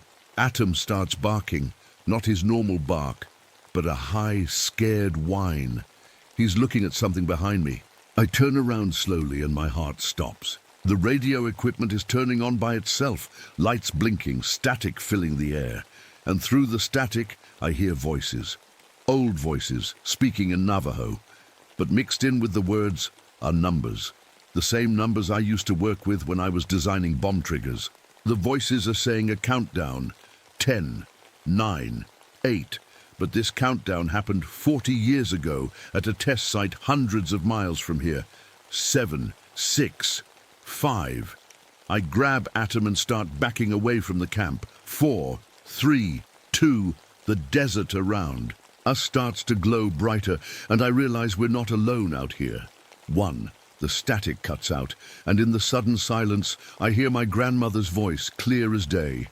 Joseph, you've come home. But my grandmother has been dead for 10 years. I stand frozen for what feels like hours, but it's probably only seconds. Atom is pressed against my legs, shaking so hard I can feel it through my pants. The voice came from everywhere and nowhere at once, like the desert itself was speaking. Grandmother, I whisper into the darkness. The air in front of me starts to shimmer, like heat waves rising from hot pavement. But the night is cold. Through the shimmer, I see a shape forming. At first, it looks like my grandmother, small, wrinkled, wearing the old blue dress she always wore when she told me stories. But as I watch, the shape changes. The dress becomes fur. The wrinkled skin becomes something else. Something that walks on 4 legs one moment and 2 legs the next. The eyes stay the same, though. Warm and sad and full of knowledge I don't want to understand. What are you? I ask, my voice barely a whisper. I am what you made, grandson, the thing says in my grandmother's voice. When you helped them split the sacred atoms, you broke more than just matter. You broke the wall between worlds. The creature steps closer, and I can see it clearly now. It's like a coyote, but wrong. Too big, too smart. Its fur glows with the same sickly light I've seen at nuclear test sites. When it moves, the air around it bends and twists. The old stories warned about skinwalkers, it continues. Navajo who learned to change their shape by breaking sacred laws. But you did something worse. You taught the white men to break the laws of nature itself. I want to run, but my feet won't move. The creature circles me slowly, like a predator, sizing up prey. Do you know what happens when atoms remember they used to be starlight, it asks. They start to dream, and when enough of them dream together, they create things like me. You're not real, I say, but even as I say it, I know it's a lie. This thing is more real than anything else in the desert. I am as real as the guilt you carry, it says, as real as the nightmares you have about mushroom clouds, as real as the cancer in those 3 scientists' bodies. Cancer? I look back at the camp. They're just sleeping. They're dying, the creature says simply. The radiation here isn't normal radiation. It's radiation that remembers. It remembers every test, every bomb, every atom you helped split, and it's angry. My dosimeter is still clicking frantically. But now I notice something else. My grandmother's turquoise necklace is getting warm against my chest. Not burning. Warm, but comfortable warm, like sitting by a fire on a cold night. Why are you telling me this? I ask. The creature stops circling and looks directly at me. For a moment, it looks exactly like my grandmother again. Because you have a choice to make, Joseph. You can run away, like you've been running for 15 years. Or you can stay and try to fix what you helped break. How can I fix this? I'm just one person. You are Navajo, it says. Your blood carries the old knowledge. And you understand the new science too. You are the bridge between worlds. The desert around us starts to change. The sand begins to glow brighter, and I can see shapes moving underneath the surface. Lights dancing like fireflies. But fireflies made of atoms and dreams and guilt. What do you want from me? I ask. I want you to choose, the creature says. Keep running, and this poison will spread. The wall between worlds will break completely, or stay and learn to heal what science broke with ceremony. My radio crackles to life again. This time, it's not voices from the past. It's a voice I recognize, my own voice, but older, sadder. Joseph, my own voice says through the static, you can't undo what you did, but you can learn to live with it. The old ways and the new ways don't have to be enemies. I look at the creature, at the glowing desert, at my dog Atom, who hasn't left my side despite his fear. I think about the 3 sleeping scientists, about all the people who might get hurt if this thing spreads beyond the desert. If I stay, I say slowly, what happens? You learn, the creature says. You learn that your grandmother's prayers weren't just words. They were science you didn't understand yet. You learn that atoms have spirits too, and they want to be healed just like everything else. The air shimmers again, and for just a moment I see the desert as it really is. Not empty sand and rocks, but a living thing full of energy and spirits and possibilities. I see the connection between every grain of sand, every star, every atom in my own body. Will you help me? I ask. The creature that looks like my grandmother smiles. I have been waiting for you to ask that question for 15 years, it says. And then everything changes. The desert around me starts spinning, but I'm not dizzy. It's like the whole world is rearranging itself. The sand beneath my feet becomes glass, smooth and black, like the crater left after a nuclear test. The stars above rearrange themselves into patterns that look like atomic diagrams. What's happening? I shout over a wind that sounds like screaming metal. You're seeing what really happened here, the creature says. Its voice is calm, but I can hear pain in it now. All the tests, all the bombs, all the broken atoms, they left scars, and scars have memories. Suddenly, I'm not in Death Valley anymore. I'm standing in the middle of a nuclear test site, watching a mushroom cloud bloom in the sky. But this isn't a memory. This is happening right now. The heat hits my face and I smell burning sand and something else, something that smells like guilt. This is what you helped create, the creature says. It's standing beside me now, and I can see that it's in pain. Parts of its body flicker between human and animal, between solid and smoke. Every atom you split is screaming. Can you hear them? I can. Underneath the wind and the distant rumble of explosions, there's a sound like crying, like thousands of tiny voices all calling out at once. How do I make it stop? I ask. You have to bring them back together, the creature says, but not with science. Science is what broke them apart. You have to use the old ways. My grandmother's necklace is burning against my chest now. Not painful burning, but warm like sunshine. I pull it out, and the turquoise stone is glowing, bright blue. I don't remember enough of the old ways, I say. My grandmother tried to teach me, but I was too busy with my equations and my lab work. I remember, the creature says. I am made of her memories and your guilt. Together, we know what to do. The mushroom cloud above us starts to collapse, falling back toward the earth like a movie running backward. The creature reaches out its hand. Sometimes it's a paw, sometimes it's my grandmother's wrinkled fingers. I take its hand. The moment we touch, I feel everything. Every atom I helped split, every bomb that used my calculations, every person who died from radiation poisoning. But I also feel something else. My grandmother's love, her knowledge, her faith that science and spirit could work together instead of fighting. Repeat after me, the creature says, and begins to speak in Navajo. The words are old, older than nuclear physics, older than the science that taught us to split atoms.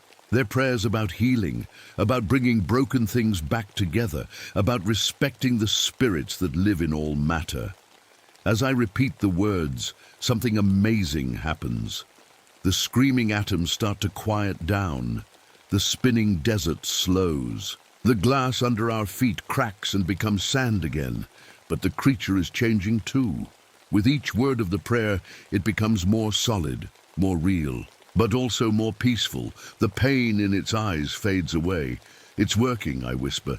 Yes, it says, but there's one more thing you have to do. What? You have to forgive yourself. Those words hit me harder than any radiation blast. I've been carrying guilt for 15 years, telling myself I was a monster for helping create weapons of mass destruction. But as I look at this creature made of atomic spirits and my grandmother's love, I realize something. I can't change what I did, I say slowly, but I can change what I do next.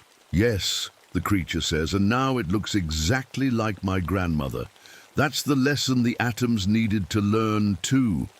They can't go back to being starlight, but they can choose to be something better than weapons. I close my eyes and say the words I've never been able to say. I forgive myself for what I did, and I promise to spend the rest of my life making it right. The desert goes completely quiet. When I open my eyes, the creature is gone. But my grandmother's voice whispers in the wind, "Now you can heal what was broken." I look around. The glass sand has become normal sand again. The sick light from the stars has faded back to normal starlight. My dosimeter has stopped clicking. In the distance, I hear something that makes me smile. The three scientists are waking up, calling out to each other in confused but healthy voices. Atom barks once, a happy bark this time, and runs toward the camp. I follow him, feeling lighter than I have in 15 years. I have work to do. The three scientists are sitting up when I reach their camp, rubbing their eyes and looking around in confusion. The woman with dark hair looks at me and says, "How long were we out? It feels like we've been sleeping for days." "About 3 hours, I tell her, though I'm not really sure. Time felt different during my encounter with the creature. You had some kind of reaction to the radiation levels here. We need to get you to a hospital. Radiation? The older man, with the grey beard, checks his equipment. That's impossible. The readings are completely normal now. He's right. All their machines are showing safe levels. The strange glow from the sand is gone. The air tastes normal again, just dry desert air, not the metallic taste of atomic energy. We should leave anyway, I say. This area isn't safe for camping. As we pack up their equipment, the young man with glasses asks me, "Did you hear voices last night? I thought I heard someone speaking Navajo, but it might have been a dream." I pause while folding one of their tents. What did the voice say? Something about healing, about atoms having spirits. He laughs nervously. I know it sounds crazy. It doesn't sound crazy at all, I tell him. After I help them load their gear into my truck and drive them back to town, I return to the desert alone. Atom and I walk back to the spot where I met the creature, but everything looks normal now. Just sand and rocks and Joshua trees under a sky full of healthy stars. But something has changed in me. I can feel it in my bones, in my blood. When I touch my grandmother's necklace, I hear whispers, not scary whispers, but gentle ones. The desert is teaching me things my science books never could. Over the next few weeks, I start to understand what the creature meant about being a bridge between worlds. I begin to see how my grandmother's prayers actually work through laws of physics we haven't discovered yet. How the old ceremonies about healing and balance aren't just beliefs. They're instructions for working with forces science is just beginning to understand. I start small. When tourists get radiation burns from old test sites, I use both modern medicine and traditional healing songs. The burns heal faster than they should. When animals get sick from contaminated water, I combine water purification techniques with blessing ceremonies. The animals get better. Word spreads quietly through the Navajo community. People start coming to me with problems that doctors can't fix. Sickness from working at uranium mines, birth defects from living near old test sites, nightmares that won't go away. I help them all. Not with miracles, but with knowledge. The knowledge that science and spirit aren't enemies. They're two ways of looking at the same truth. 6 months later, I'm standing in the same spot where I met the creature. But this time, I'm not alone. 20 young Navajo students sit in a circle around me, notebooks in their hands. They're part of a new program I started, teaching both traditional ways and modern science to kids who will inherit a world full of nuclear problems. Can anyone tell me why uranium is sacred to our people? I ask. A girl raises her hand because it's made of starlight that got trapped in the earth. And our ancestors knew we shouldn't let it out unless we knew how to help it find peace again. That's right, I say. And now we know how to help it find peace, not by ignoring science and not by ignoring our traditions, by using both together. As the sun sets over Death Valley, I feel a presence beside me. Not scary this time, but comforting. My grandmother's voice whispers in the wind, "You did good, grandson. You learned to heal instead of break." I look up at the stars. Real stars this time, burning clean and bright. Somewhere up there is all the matter that will someday become new worlds, new life. And down here, we're learning to be better guardians of the matter we've been given. Atom barks softly and wags his tail. He's gotten healthier too, as if the healing that happened in the desert that night touched him as well. "Come on, boy," I say. "Let's go home."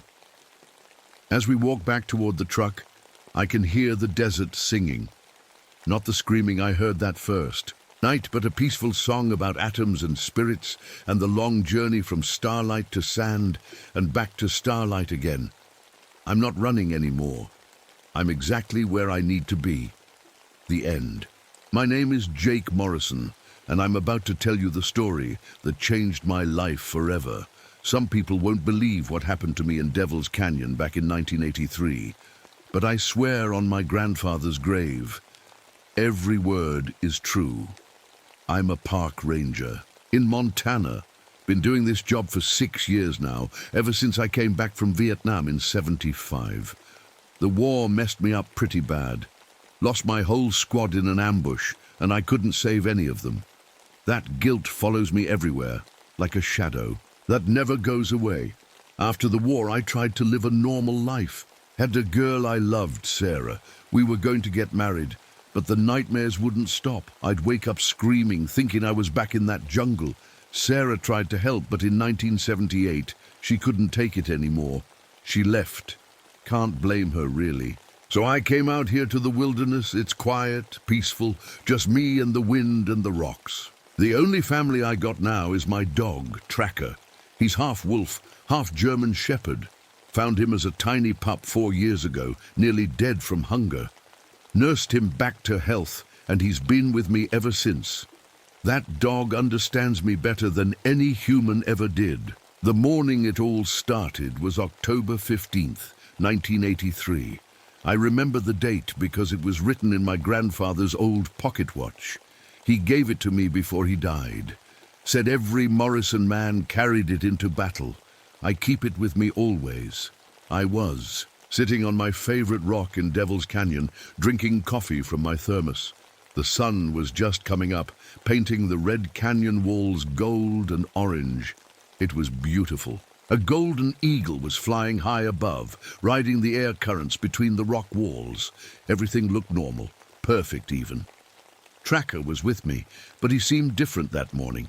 Usually he's calm and quiet, but he kept pacing back and forth, whining at shadows that shouldn't be there. His ears were always up, listening for something I couldn't hear.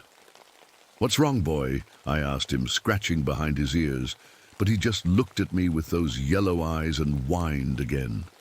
The canyon was making its usual sounds. Birds singing, wind whistling through the rocks, the distant sound of the river far below. I'd heard these sounds 1,000 times before. They were like music to me, but then something changed. The sounds just stopped, not slowly like when night falls, all at once like someone turned off a radio. The wind died. The birds went quiet. Even my own breathing seemed too loud. Tracker froze. Every muscle in his body went tight. He started growling at an empty part of the canyon wall about 50 feet away. His fur stood up on his back, and he began backing toward me, never taking his eyes off that spot. I looked where he was looking, but I didn't see anything, just red rock and shadows. "Easy, boy," I whispered, but my hand moved to the rifle on my back without me thinking about it. In Vietnam, I learned to trust that feeling when something's wrong. And something was definitely wrong. The air felt different too. Colder. There were strange clouds starting to form above the canyon, even though the weather report said it would be sunny all day. And there was a smell starting to drift on the air, something rotten, something dead. I stood up and looked around. My truck was 8 miles back at the trailhead. My radio was full of static.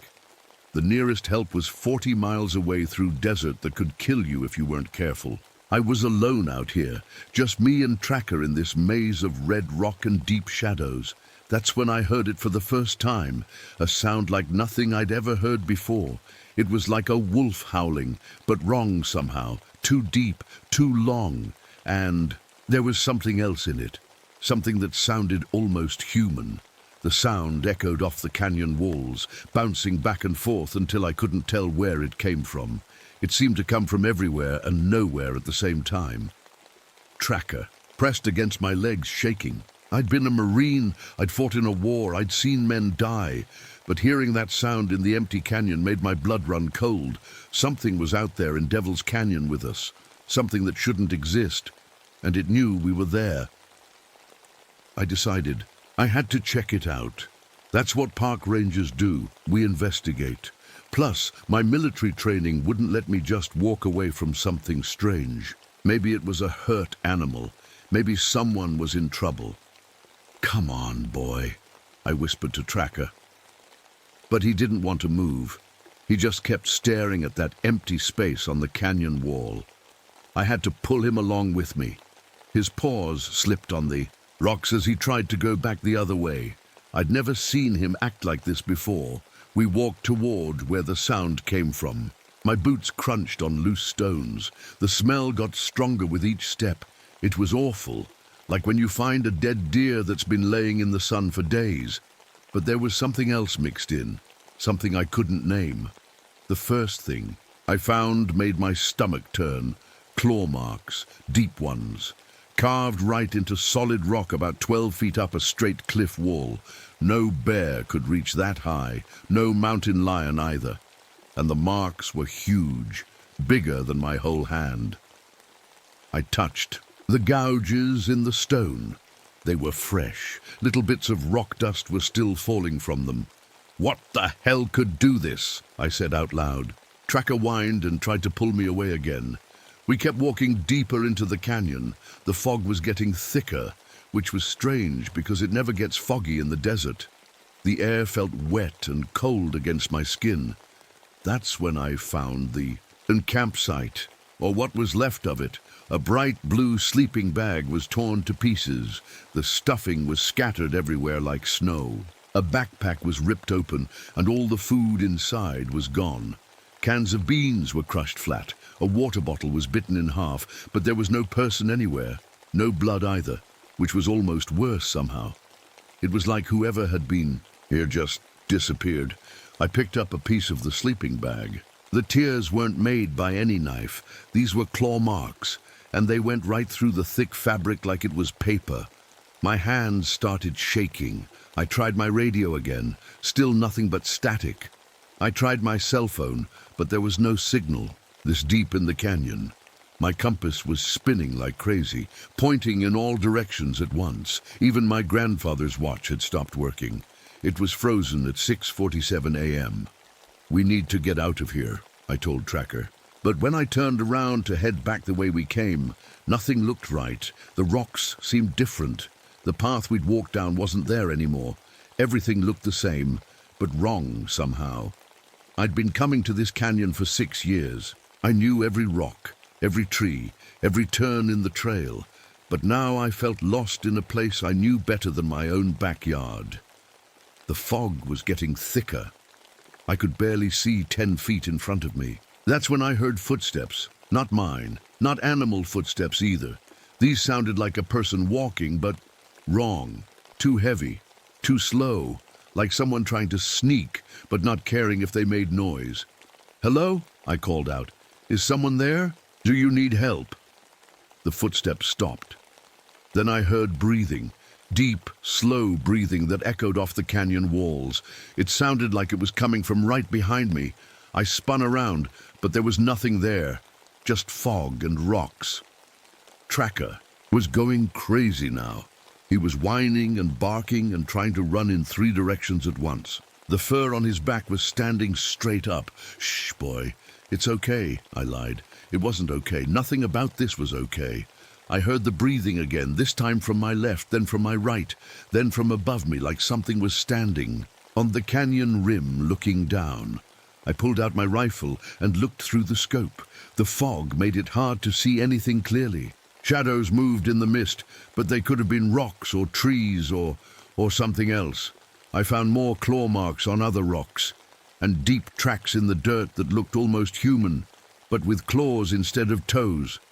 The tracks were huge, at least 15 inches long. Whatever made them walked on 2 legs, just like a person, but no person had claws like that.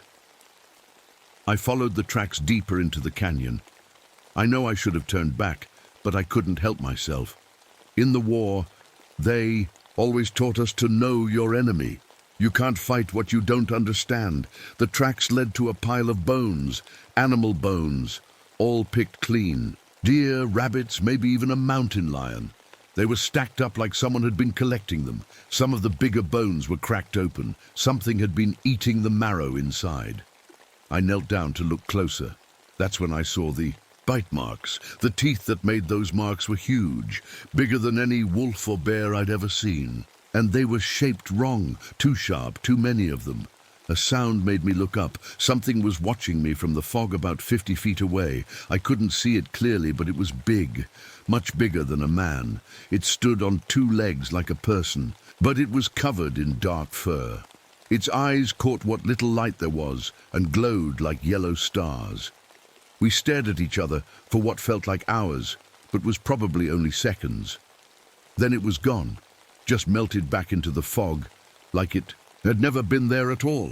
But I knew it was still out there, still watching, still waiting. I backed away from the bone pile slowly, trying not to make any sudden moves. My heart was beating so hard I could hear it in my ears. Tracker stayed close to my legs, trembling. "Easy, boy," I whispered. "We're going to be okay." But I wasn't sure about that anymore. I tried to remember which way we'd come from, but the fog made everything look the same. Every rock, every shadow, every turn in the canyon looked familiar but wrong at the same time. That's when I heard my name. Jake. It was a woman's voice, soft and sweet. It sounded like Sarah, my old girlfriend, the one who left me after the war. "Jake, where are you? I'm lost." My blood went cold. Sarah was back in Chicago. She'd been gone for 5 years. There was no way she could be here in Devil's Canyon. "Jake, please help me. I'm scared." The voice was coming from deeper in the canyon, where the fog was thickest. Every part of my brain told me not to go toward it, but it sounded so real, so much like her. "Sarah," I called out. "Is that really you?" "Yes, it's me. Please come find me. I can't see anything in this fog." I took a step toward the voice, then another. Tracker bit my pants leg and tried to pull me back, but I kept walking. "I'm coming, Sarah. Keep talking so I can find you. I'm so cold, Jake, so scared. Why did you leave me?" That stopped me dead. Sarah had left me, not the other way around. She couldn't handle my nightmares, my drinking, my anger. She'd packed her bags one morning and never looked back. "Jake, why didn't you save me?" Now the voice sounded different, sadder, like someone crying. "Why didn't you save any of us?" That voice I knew. It was Tommy Martinez, my squad leader from Vietnam. He died in that ambush, screaming my name as the Viet Cong bullets tore him apart. But Tommy was dead, had been dead for 8 years.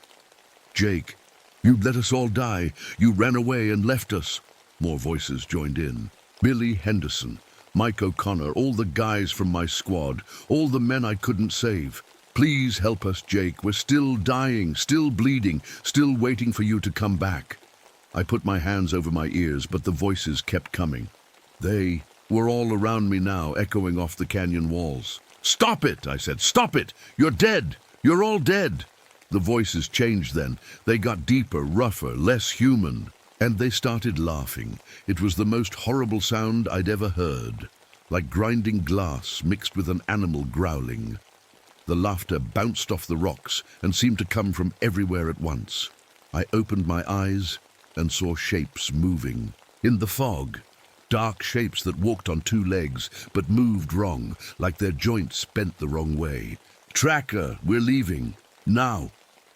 I turned to run, but something stepped out of the fog right in front of me. It was huge, at least 8 feet tall, maybe more. It looked like a man and a wolf mixed together in the worst possible way. Its body was covered in dark, matted fur. Its hands were like human hands, but with long, sharp claws instead of fingernails. But the worst part was its face. It had the head of a wolf, but the eyes were human. Smart human eyes that looked at me like it knew exactly who I was, like it had been waiting for me my whole life. Those eyes were full of hate, this old hate, the kind that's been growing for years and years. "Hello, Jake," it said in a voice like gravel being crushed. I raised my rifle and fired 3 shots right into its chest. The bullets hit it, I know they did, but it didn't even stumble. It just kept staring at me with those terrible eyes. "Running won't help," it said. "I can smell your fear. I can hear your heart beating. I can taste your guilt." I fired 3 more shots. This time I aimed for its head. The bullets passed right through it like it was made of smoke. You've been running from your guilt for 8 years, Jake. Running from the men you let die. Running from the woman you couldn't love. Running from yourself. You're not real, I said, but my voice shook. You're just in my head. I'm as real as your nightmares, as real as your pain. I am everything you've been trying to escape. The thing started walking toward me. Its claws clicked on the rocks with each step. I know what you did in the war, Jake. I know how you hid in that ditch while your friends died. I know how you pretended to be dead until the shooting stopped. That's not true, I said, but we both knew it was. Tracker barked and jumped at the creature. His teeth closed on its arm, but instead of fighting back, the thing just looked down at him and smiled. It had too many teeth, all of them sharp as razors. Even your dog is braver than you, it said. It reached down with its other hand and grabbed Tracker by the scruff of his neck. My dog yelped as those claws dug into his fur. Let him go, I screamed. Why? You let everyone else die? Why should this be different? I couldn't let it hurt Tracker. He was all I had left in the world, the only thing that still loved me. I dropped my useless rifle and pulled out my pistol. I emptied the whole clip into the thing's face. The bullets went right through it like it was made of air.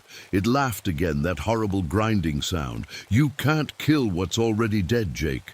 And you can't run from what lives inside you. The creature opened its mouth wider than any mouth should open.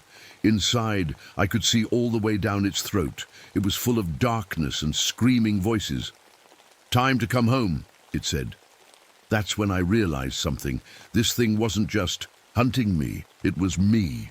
The dark part of me that I'd been running from all these years. All the guilt, all the fear, all the hate I felt for myself. And it was hungry. I had to get out of there, had to get Tracker away from that thing before it was too late. But when I looked around, I couldn't see the way out anymore. The fog had gotten so thick I could barely see my own hands. And somewhere in that fog, the creature was laughing, waiting, getting closer. I grabbed Tracker from the creature's claws and ran. I didn't know which direction I was going. I just ran as fast as I could through the thick fog. Behind me, I could hear it following. Not running, just walking slowly, like it had all the time in the world. Its claws clicked on the rocks with each step. Click, click, click. You can't run forever, Jake, it called after me. Its voice echoed off the canyon walls, coming from everywhere at once. I stumbled over loose rocks and nearly fell. My old war injury in my left shoulder was starting to hurt. The shrapnel, the doctors couldn't get out, was grinding against the bone. Tracker whined in my arms. He was shaking so hard I could feel it through his fur. It's okay, boy, I whispered. We're going to get out of here. But I was lost. Really lost. Nothing looked familiar anymore. The rocks seemed to move when I wasn't looking directly at them. Paths I was sure were there a minute ago had vanished. The fog made everything look the same. I found a big boulder and hid behind it, trying to catch my breath. My heart was beating so loud I was sure the creature could hear it. That's when my radio crackled to life. Jake, can you hear me? It was my boss, Ranger Williams. His voice was fuzzy with static, but I could understand him. I grabbed the radio. Williams, thank God, I need help. There's something in the canyon, something. Jake, where are you? We've been looking for you for 3 days. 3 days? That was impossible. I'd only been out here for a few hours. What are you talking about? I just started my patrol this morning. Jake, it's October 18th. You missed your check-in 3 days ago. We've got search teams out looking for you. I looked at my grandfather's watch. It was still stopped at 6:47. But that couldn't be right. The sun was high overhead now. It had to be past noon. I'm in Devil's Canyon, I said into the radio. There's something here, something big. It killed a camper and... The radio went dead, just static. I tried again. Williams? Williams, are you there? Nothing. That's when I heard my own voice coming from somewhere in the fog. Williams? Williams? Are you there? The creature was copying me. saying the exact same words in my exact same voice. Then I heard William's voice answering from a different direction. "Jake, we're coming to get you. Just stay where you are." But Williams wasn't really there. The thing was making his voice. "Two. Don't trust it, Jake," came another voice. This one sounded like my grandfather. "That thing's been playing with you, making you think things that aren't real."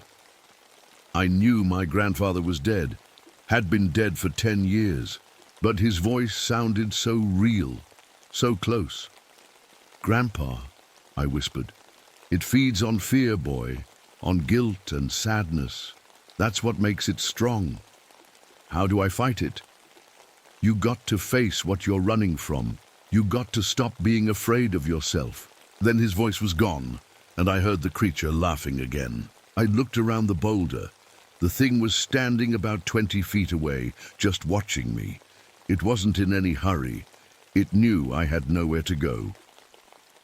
"Having fun yet, Jake?" it asked. This time it used Sarah's voice, but coming from that wolf-like mouth, it sounded all wrong. "Why are you doing this?" I asked. "Because I'm hungry," it said, "and you taste like guilt, my favorite flavor." It started walking toward me again. Each step seemed to shake the ground. I ran again. This time I tried to climb up the canyon wall, looking for higher ground, but the rocks kept crumbling under my hands. Every time I got a few feet up, the stone would break away and I'd slide back down. The creature just stood there watching me struggle. "You always were a climber," it said, now using Tommy Martinez's voice. "Remember that tree in basic training? You climbed it to get away from the drill sergeant." It was right. I had done that. But how could it know? "You've always been a runner, Jake. Always looking for a way out instead of standing and fighting." I kept trying to climb, but my shoulder was on fire now. The old wound felt like someone was twisting a knife in it. "Remember the night we died?" the creature asked, still using Tommy's voice. "You heard us calling for help. You could have saved us, but you stayed hidden in that ditch." "I was wounded," I shouted. "I couldn't move." "You could move just fine when you ran away after the shooting stopped." That hit me like a punch in the gut because it was true. I had run, left their bodies behind and ran all the way back to base. My hands were shaking so bad I couldn't hold on to the rocks anymore. I slid down to the canyon floor. The creature was right in front of me now, so close I could smell its breath. It smelled like rotting meat and old blood. "Time to stop running," it said. It reached out with one clawed hand toward my face. That's when Tracker did something I'll never forget. He jumped out of my arms and bit the creature's wrist. Not just a bite. He held on like his life depended on it, which maybe it did. The creature roared and tried to shake him off, but Tracker wouldn't let go. "Run, Jake!" my grandfather's voice shouted from somewhere. "Get to high ground. Get to the old ruins." The ruins, I knew where those were. Ancient cliff dwellings built into the canyon wall about half a mile ahead. If I could get there, maybe I could find a way to fight this thing. I started running again, leaving Tracker to fight the creature alone. I hated myself for it, but I ran, just like I always did. I could hear Tracker barking and snarling behind me as I ran. The sound got farther and farther away until I couldn't hear it anymore. Then there was silence, horrible, empty silence. I knew what that meant. My dog, my only friend in the world, was gone, and it was my fault. I'd left him just like I'd left my squad in Vietnam. Tears ran down my face as I stumbled through the canyon. My shoulder felt like it was on fire. Every breath hurt. But I kept running toward the ruins. The fog started to clear as I got closer to the cliff dwellings. I could see them now. Old stone buildings built right into the canyon wall about 100 feet up. The ancient people who lived here were smart. They built their homes where nothing could sneak up on them. But getting up there wouldn't be easy.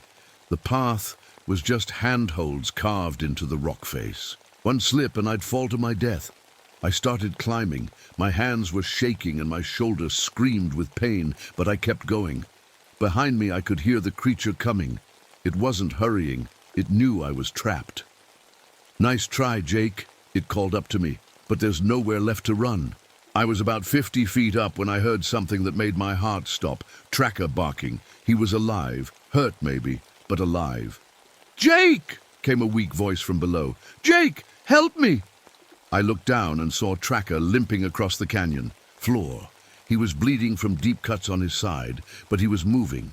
The creature was right behind him. "Your dog's tougher than you are," it said. "He actually tried to fight, but he's just like you. Not strong enough when it really matters." I had a choice to make. I could keep climbing and maybe get away, or I could go back down and try to save Tracker. For a second I almost kept climbing. That's what the old Jake would have done. Run and save himself. But looking down at that brave dog, I remembered something my grandfather used to tell me.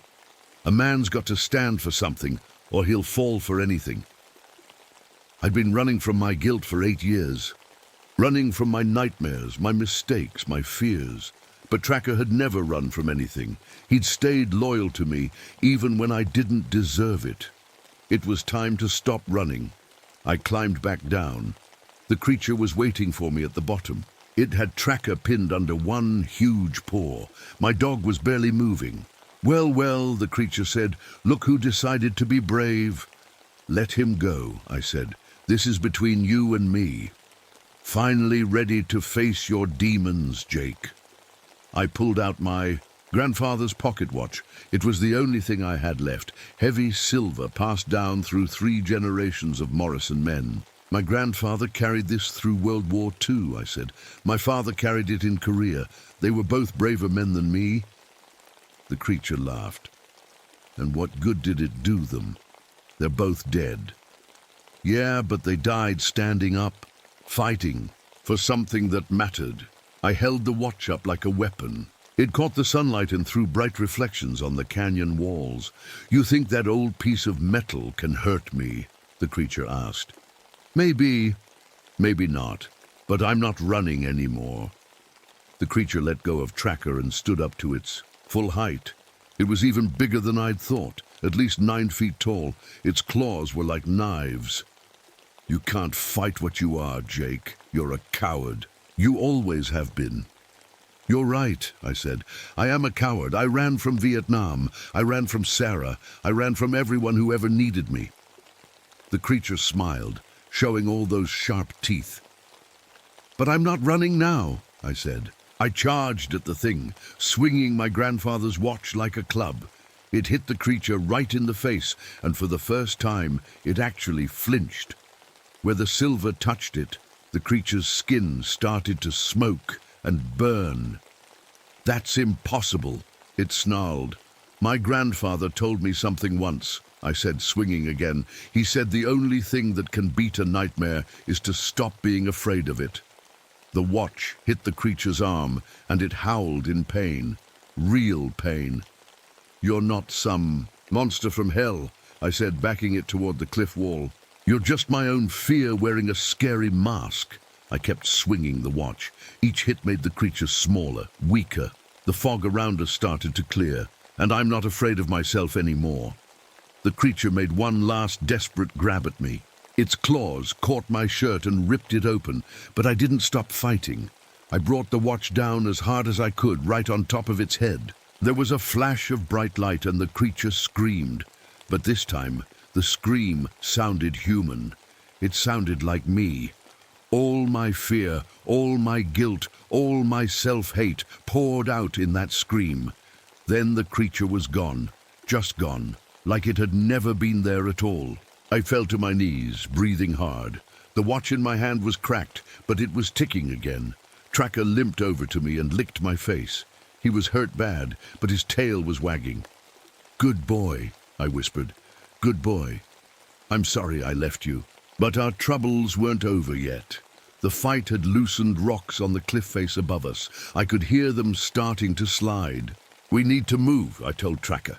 But he couldn't walk. His back legs weren't working right. I picked him up and started running just as the whole cliff came down behind us. Rocks the size of cars crashed down where we'd been standing. The sound was like thunder that went on forever. I ran and ran until I couldn't run anymore. Then I collapsed with Tracker in my arms. The last thing I remember was the sound of helicopter blades and people shouting my name. Then everything went black. I woke up in a hospital bed 3 days later. The doctor said a search team found me unconscious at the bottom of Devil's Canyon holding my dog. I'd been missing for 6 days, not 3 like I thought. They said I was lucky to be alive. I had a broken rib, cuts all over my body, and I was so dehydrated they had to put me on IV fluids for 2 days. But I was alive, and so was Tracker. The vet said he'd need surgery on his back legs, but he'd be okay. That was the best news I'd heard in years. "What happened out there, Jake?" Ranger Williams asked when he came to visit. "We found your campsite torn apart. Your rifle was empty. There were strange tracks everywhere." I looked at him for a long time, trying to figure out how to explain. How do you tell someone you fought a monster made of your own fears? How do you explain that you were lost in time for 6 days that felt like hours? "I don't remember much," I lied. "I think I fell and hit my head." He didn't believe me. I could see it in his eyes, but he didn't push it. "The search team said something strange," he told me. "They found animal bones scattered all over the canyon floor, fresh ones and old ones, like something had been collecting them for years." I nodded but didn't say anything. "And Jake?" "Your grandfather's watch. It was broken when we found you, cracked right down the middle." I looked at the watch on my bedside table. It was still ticking, but there was a deep crack across the face. "Must have happened when I fell," I said. "Williams left after that, but I could tell he had more questions. The doctors kept me for another day, then sent me home to recover." Tracker came with me, walking on 3 legs with his 4th one in. A cast. For the first few weeks, everything seemed normal. I went back to work. Tracker got better. My nightmares about Vietnam stopped completely, which was strange. I'd had them every night for 8 years, but after Devil's Canyon they just ended, but something else started. At first, it was just little things. I'd hear Tracker barking outside at night, but when I looked, he'd be sleeping right next to my bed. Sometimes I'd see movement in the shadows at the edge of my vision, but nothing was there when I turned to look. Then one evening, about a month later, I was back on patrol in Devil's Canyon. I know I shouldn't have gone back there, but it was my job, and part of me needed to see if it was really over. The sun was setting, turning the canyon walls red and gold.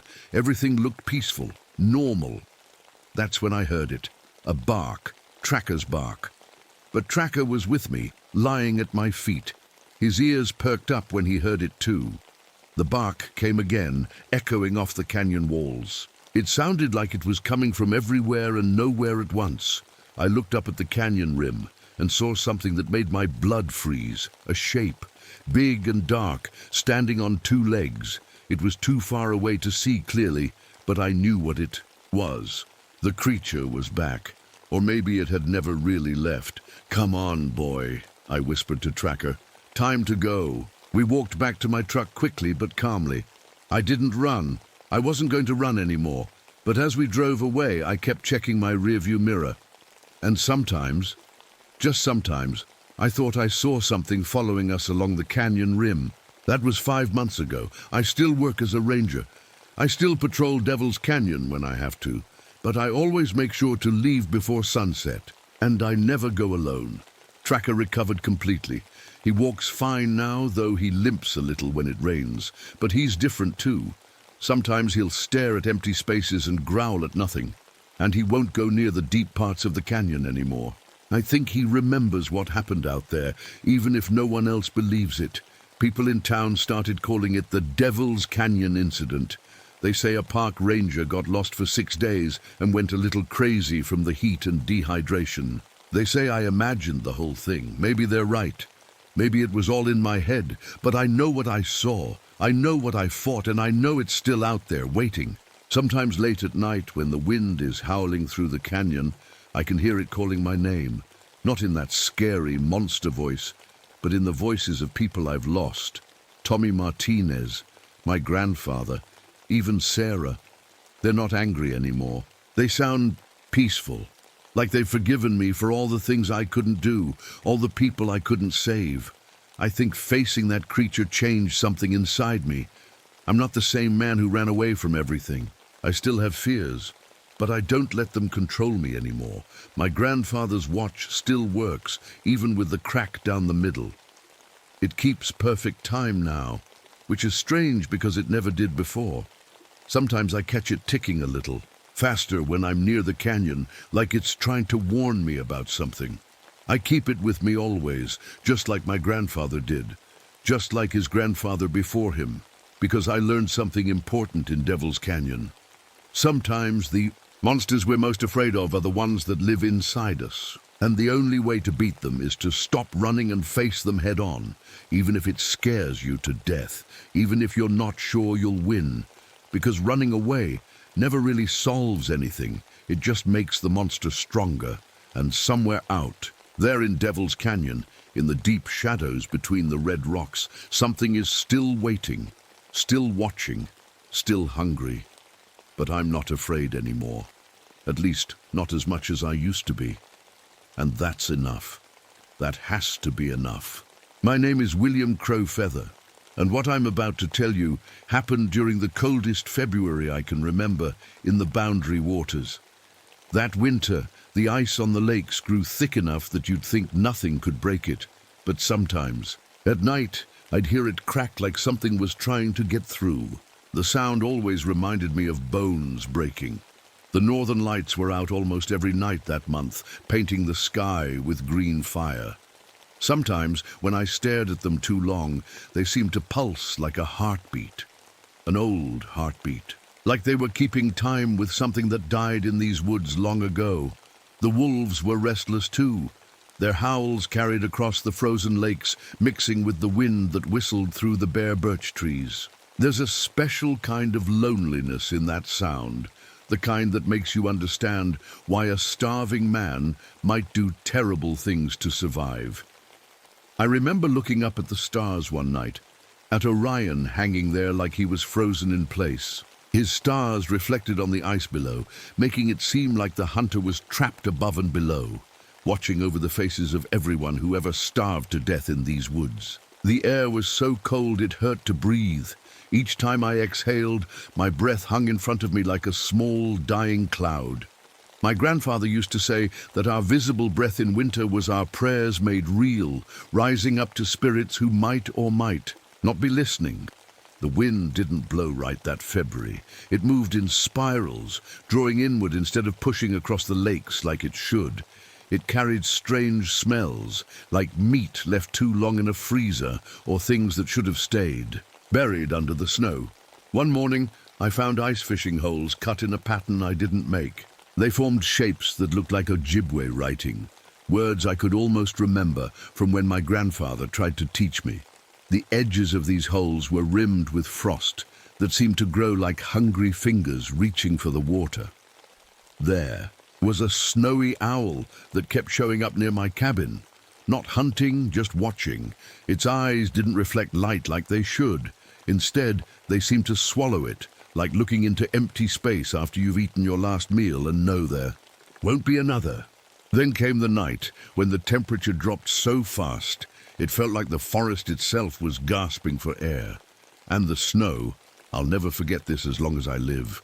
The snow began falling upward, swirling up from the ground in little spirals. And if you listened closely, you could hear whispers in the air, like voices speaking words older than any language I know. That's when I realized something was wrong in the Boundary Waters. Something hungry had awakened, and it was watching me. I should probably tell you a bit about myself. My name is William Crow Feather, and I'm 34 years old, half Ojibwe on my mum's side. Before I became a park ranger here in the Boundary Waters, I was an army medic. I served in Vietnam at a place called Khe Sanh, where we were surrounded by enemy soldiers for months. That siege changed me. When supplies stopped coming, hunger became our constant companion. I survived by eating things I never thought I would, things that still visit me in my dreams, where I'm always starving and the faces of dead friends look too much like food. I came back to my grandfather's land, hoping to heal, but the war followed me home like a shadow that never leaves, even in the darkest room. My connection to my culture is complicated. I speak broken Ojibwe, just scraps my grandfather taught me before he passed. I try to remember the old ceremonies, but it feels like I'm reading from a half-torn book. And always, there's this guilt sitting heavy in my chest. Why did I survive when better men didn't? I carry the war in my body too. My stomach is a map of surgical scars from where shrapnel tore through me. The doctors patch me up, but something's not right inside. When I get hungry, those old wounds ache like they're fresh. Like my body remembers what it was like to almost die with an empty stomach. My only real friend out here is Mgizi. That means eagle in Ojibwe. He's a big dog, part Malamute, part wolf, who belonged to my grandfather. Sometimes I swear that dog understands more about the old stories than I do. His ears perk up when I mention certain words in Ojibwe, especially stories about the things that hunt when winter is at its worst. I keep my grandfather's medicine bag with me. Inside are things he said would protect me. Dried sage for cleansing, iron nails that spirits can't cross, and a piece of strange metal he claimed fell from. The stars, meant for cutting things that aren't exactly alive. These lakes and forests, they're in my blood.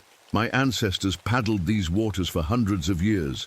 They knew which berries to eat and which to avoid, which spirits to respect and which to fear, which hungers were natural and which came from somewhere else. I like to think I'm a practical man. When I feel something watching me from the trees, I tell myself it's just my brain playing tricks. PTSD, the doctors called it. But sometimes, when the aurora lights up the sky, I hear my grandfather's voice in the colors. He warns me about old hungers that walk on two legs, wearing human faces while dreaming of breaking bones for the marrow inside. I was raised on science books and traditional stories. I always thought both could be true in their own way.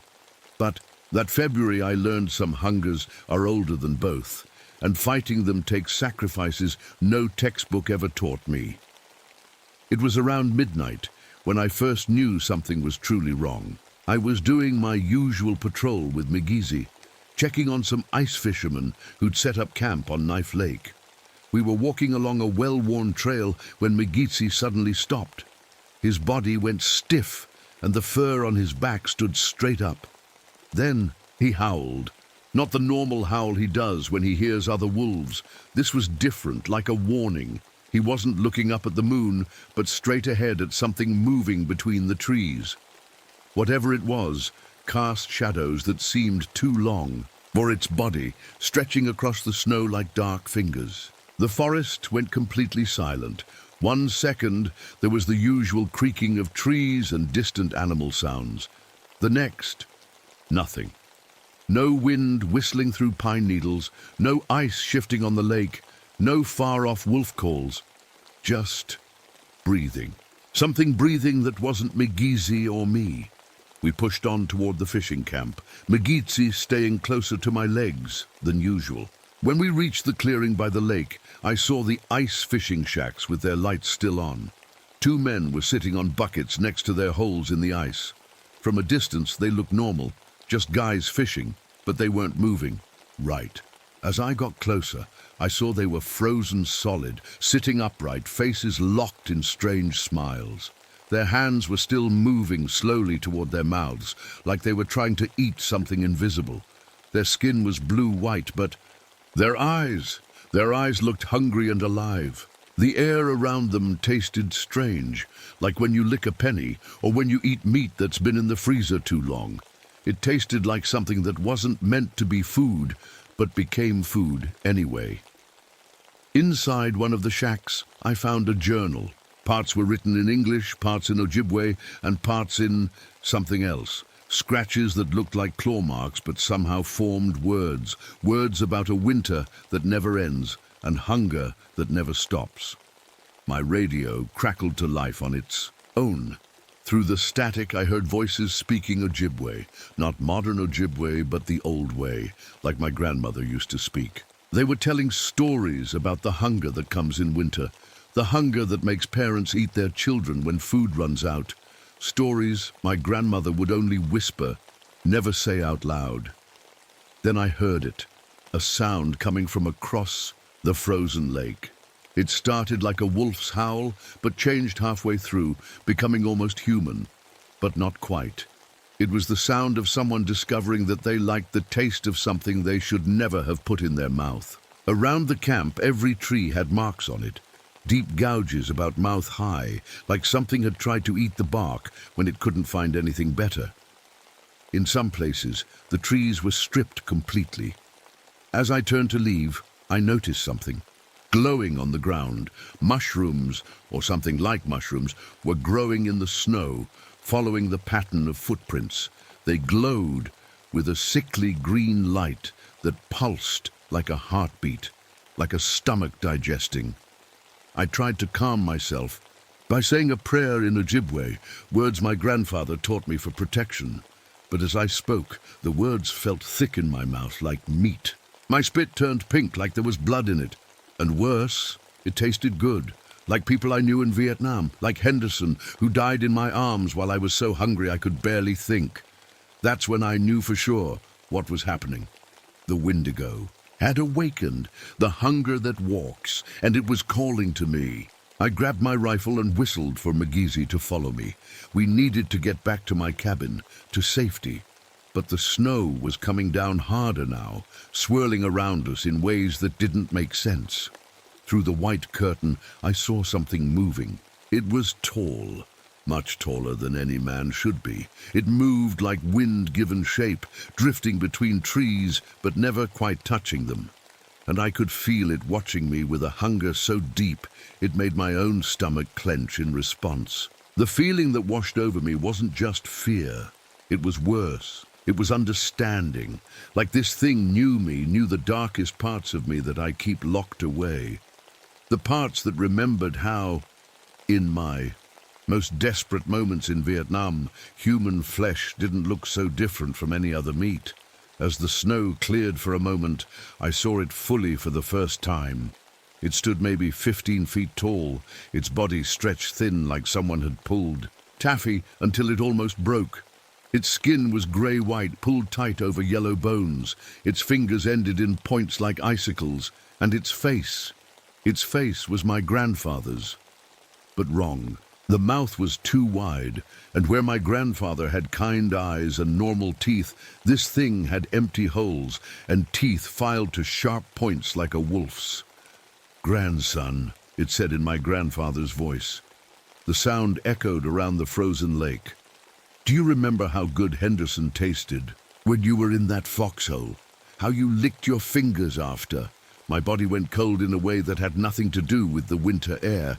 How could it know about Henderson, about what happened when supplies didn't come and the wounded weren't? Gonna make it anyway? I raised my rifle, but the metal froze in my hands. The barrel cracked and split like it had been dipped in liquid nitrogen. I dropped it as frost spread across my gloves. The Wendigo came closer. Sometimes it moved like my grandfather, showing me how to set a rabbit trap or skin a deer. Other times it moved like nothing human, its joints bending backward, its head twisting all the way around to keep its eyes on me. The sound it made as it breathed was like wind blowing through an empty ribcage, hollow and whistling. It smelled like meat, left too long in the sun, then frozen and thawed again. I turned and ran, McGeezy at my heels. But no matter which way we went, the trees seemed to guide us back toward the thing. Left turn, right turn, all paths led to the same place, a clearing I'd never seen before. In the center of the clearing, bones stuck up from the snow. Human bones. They were arranged in patterns that spelled words in Ojibwe syllables. Words that told how to prepare human meat, how to cook it, which parts taste best. The forest around us seemed to lean in, the trees bending toward us like they were hungry too. The snow beneath my feet no longer felt like snow, but something softer, wetter, like the inside of a mouth. The Wendigo stood at the edge of the clearing, watching, waiting. I knew then that I hadn't stumbled into its trap. I'd been herded here, like cattle to slaughter, like prey. You left the old ways behind, it said, still using my grandfather's voice, but mixed now with other voices I recognized from Vietnam. You forgot the ceremonies that keep me sleeping. You carry emptiness inside you where your culture should be. I can fill that emptiness with hunger. Endless hunger. Migizi growled beside me, his teeth bared. But even he seemed small and frightened, in the presence of this ancient hunger. Night was falling, and with the darkness the Wendigo seemed to grow stronger, more solid, more real. I was trapped in a clearing of bones with a monster from my grandfather's stories. And the worst part was some small part of me, the part that still remembered the taste of Henderson, wanted to listen to what it had to say. The temperature dropped so fast, I could feel the moisture in my eyes starting to freeze. My fingers were going numb, and not just from the cold. The Wendigo was draining something from me, energy, heat, maybe even my soul. As it circled the clearing, getting closer with each pass, I suddenly understood something my grandfather had tried to teach me years ago. The Wendigo wasn't just a monster that ate human flesh. It fed on disconnection, on the empty spaces where culture and community should be. And I was the perfect meal. A half Ojibwe man who'd abandoned his traditions, who knew just enough of the old ways to recognize what was happening, but not enough to fight it. "You are already becoming like me," the Wendigo said, its voice now a mix of my grandfather and people I'd known in Vietnam. "You've tasted what I taste. You know the hunger that never ends." I reached into my coat and pulled out my grandfather's medicine bag. My fingers were so stiff with cold I could barely open it. Inside were the items he'd left me. Sage, iron, nails, and that strange piece of metal he said came from the stars. I didn't know the right ceremonies, I didn't know the proper words, but I knew I had to try or die in this clearing of bones. "Migizi," I whispered to my dog, "stay close." With shaking hands, I took out the sage and struck a match. The wind should have blown it out immediately, but somehow the flame caught. The sage began to smoke, and I waved it around me in a circle, just as I'd seen my grandfather do. "I am William Crow Feather," I said in English, then repeated it in the broken Ojibwe I knew. "Son of Mary Crow Feather, grandson of Joseph Crow Feather." The Wendigo hissed like boiling water. It stopped circling and stood perfectly still, watching me with eyes that were black holes in its skull-like face. "You've forgotten," it said. "You left. You don't belong to this place anymore." But that wasn't true. I might have left, but these lakes and forests were in my blood. My ancestors had paddled these waters, hunted these woods, survived these winters for countless generations. I continued the ceremony, making up parts I couldn't remember, pulling fragments of prayers from deep childhood memories. With each word, the sage smoke grew thicker, forming a barrier between us and the Wendigo. But it wasn't enough. The creature began to press against the smoke, its long fingers reaching through like it was parting a curtain. Then it did something worse. It began to speak in the voices of men I'd fought alongside in Vietnam. Men who had died. Men who, in my darkest moments of starvation, had become no. I wouldn't let it use my shame against me. "What happened in Vietnam stays in Vietnam," I said firmly. "That was survival. This is different. This is you trying to turn me into something I'm not." The Wendigo laughed, a sound like ice cracking. "But you already are that thing, grandson. You just don't want to admit it." It lunged forward suddenly, its jaw unhinging like a snake's, showing row after row of needle-sharp teeth. I fell backward, into the snow, and Migizi leaped between us, teeth bared, fur standing on end. The Wendigo swatted him aside like he was nothing more than a puppy. Migizi yelped and crashed into a snowbank. I was alone now, facing the hunger that walks. But then I remembered something else my grandfather had told me. The Wendigo might feed on disconnection, but it was poisoned by connection. by community, by remembering who you really are. I closed my eyes and did something I hadn't done since I was a child. I sang a simple Ojibwe song my grandfather had taught me about, belonging to the earth, to the water, to the sky, about being part of something larger than myself. The Wendigo screamed, a sound of rage and pain that shook snow from the trees. When I opened my eyes, it had backed away to the edge of the clearing. I kept singing, my voice growing stronger. I wasn't alone after all. My ancestors were here with me in the blood running through my veins, in the memories I carried, in the land itself. I stood up and took the piece of star metal from the medicine bag. It glowed faintly blue in the darkness, and the Wendigo flinched at the sight of it. "You don't belong here anymore," I told it, advancing slowly. "These are my people's lands, my grandfather's lands, my lands." With each step I took forward, the Wendigo took one back. Its form seemed less solid now, wavering like heat over hot pavement. "You can't banish me," it hissed. "I am hunger. I am winter. I am what men become when they forget their humanity." "Maybe," I said, "but not today, and not through me." I thrust the star metal toward it like a knife, and the Wendigo let out one final, terrible scream. It dissolved into the swirling snow, its form breaking apart until nothing remained but the sound of wind through the trees. I stood there, breathing hard, the star metal clutched in my fist. McGeezy limped to my side, pressing against my leg. Slowly the forest returned to normal. The trees straightened. The bones sank beneath the snow, as if they'd never been there at all. Dawn was breaking over the frozen lakes. In the distance, I could hear the normal sounds of the forest returning, the creak of branches, the call of a winter bird. The Wendigo was gone, for now. But I knew it would return someday, when winter bit deep and someone forgot who they were, where they came from. The hunger that walks on winter winds is always waiting for an invitation. That day changed me. I stopped fighting against my heritage and began to embrace it. I sought out tribal elders who could teach me the language, the ceremonies, the old ways of protecting against spiritual emptiness.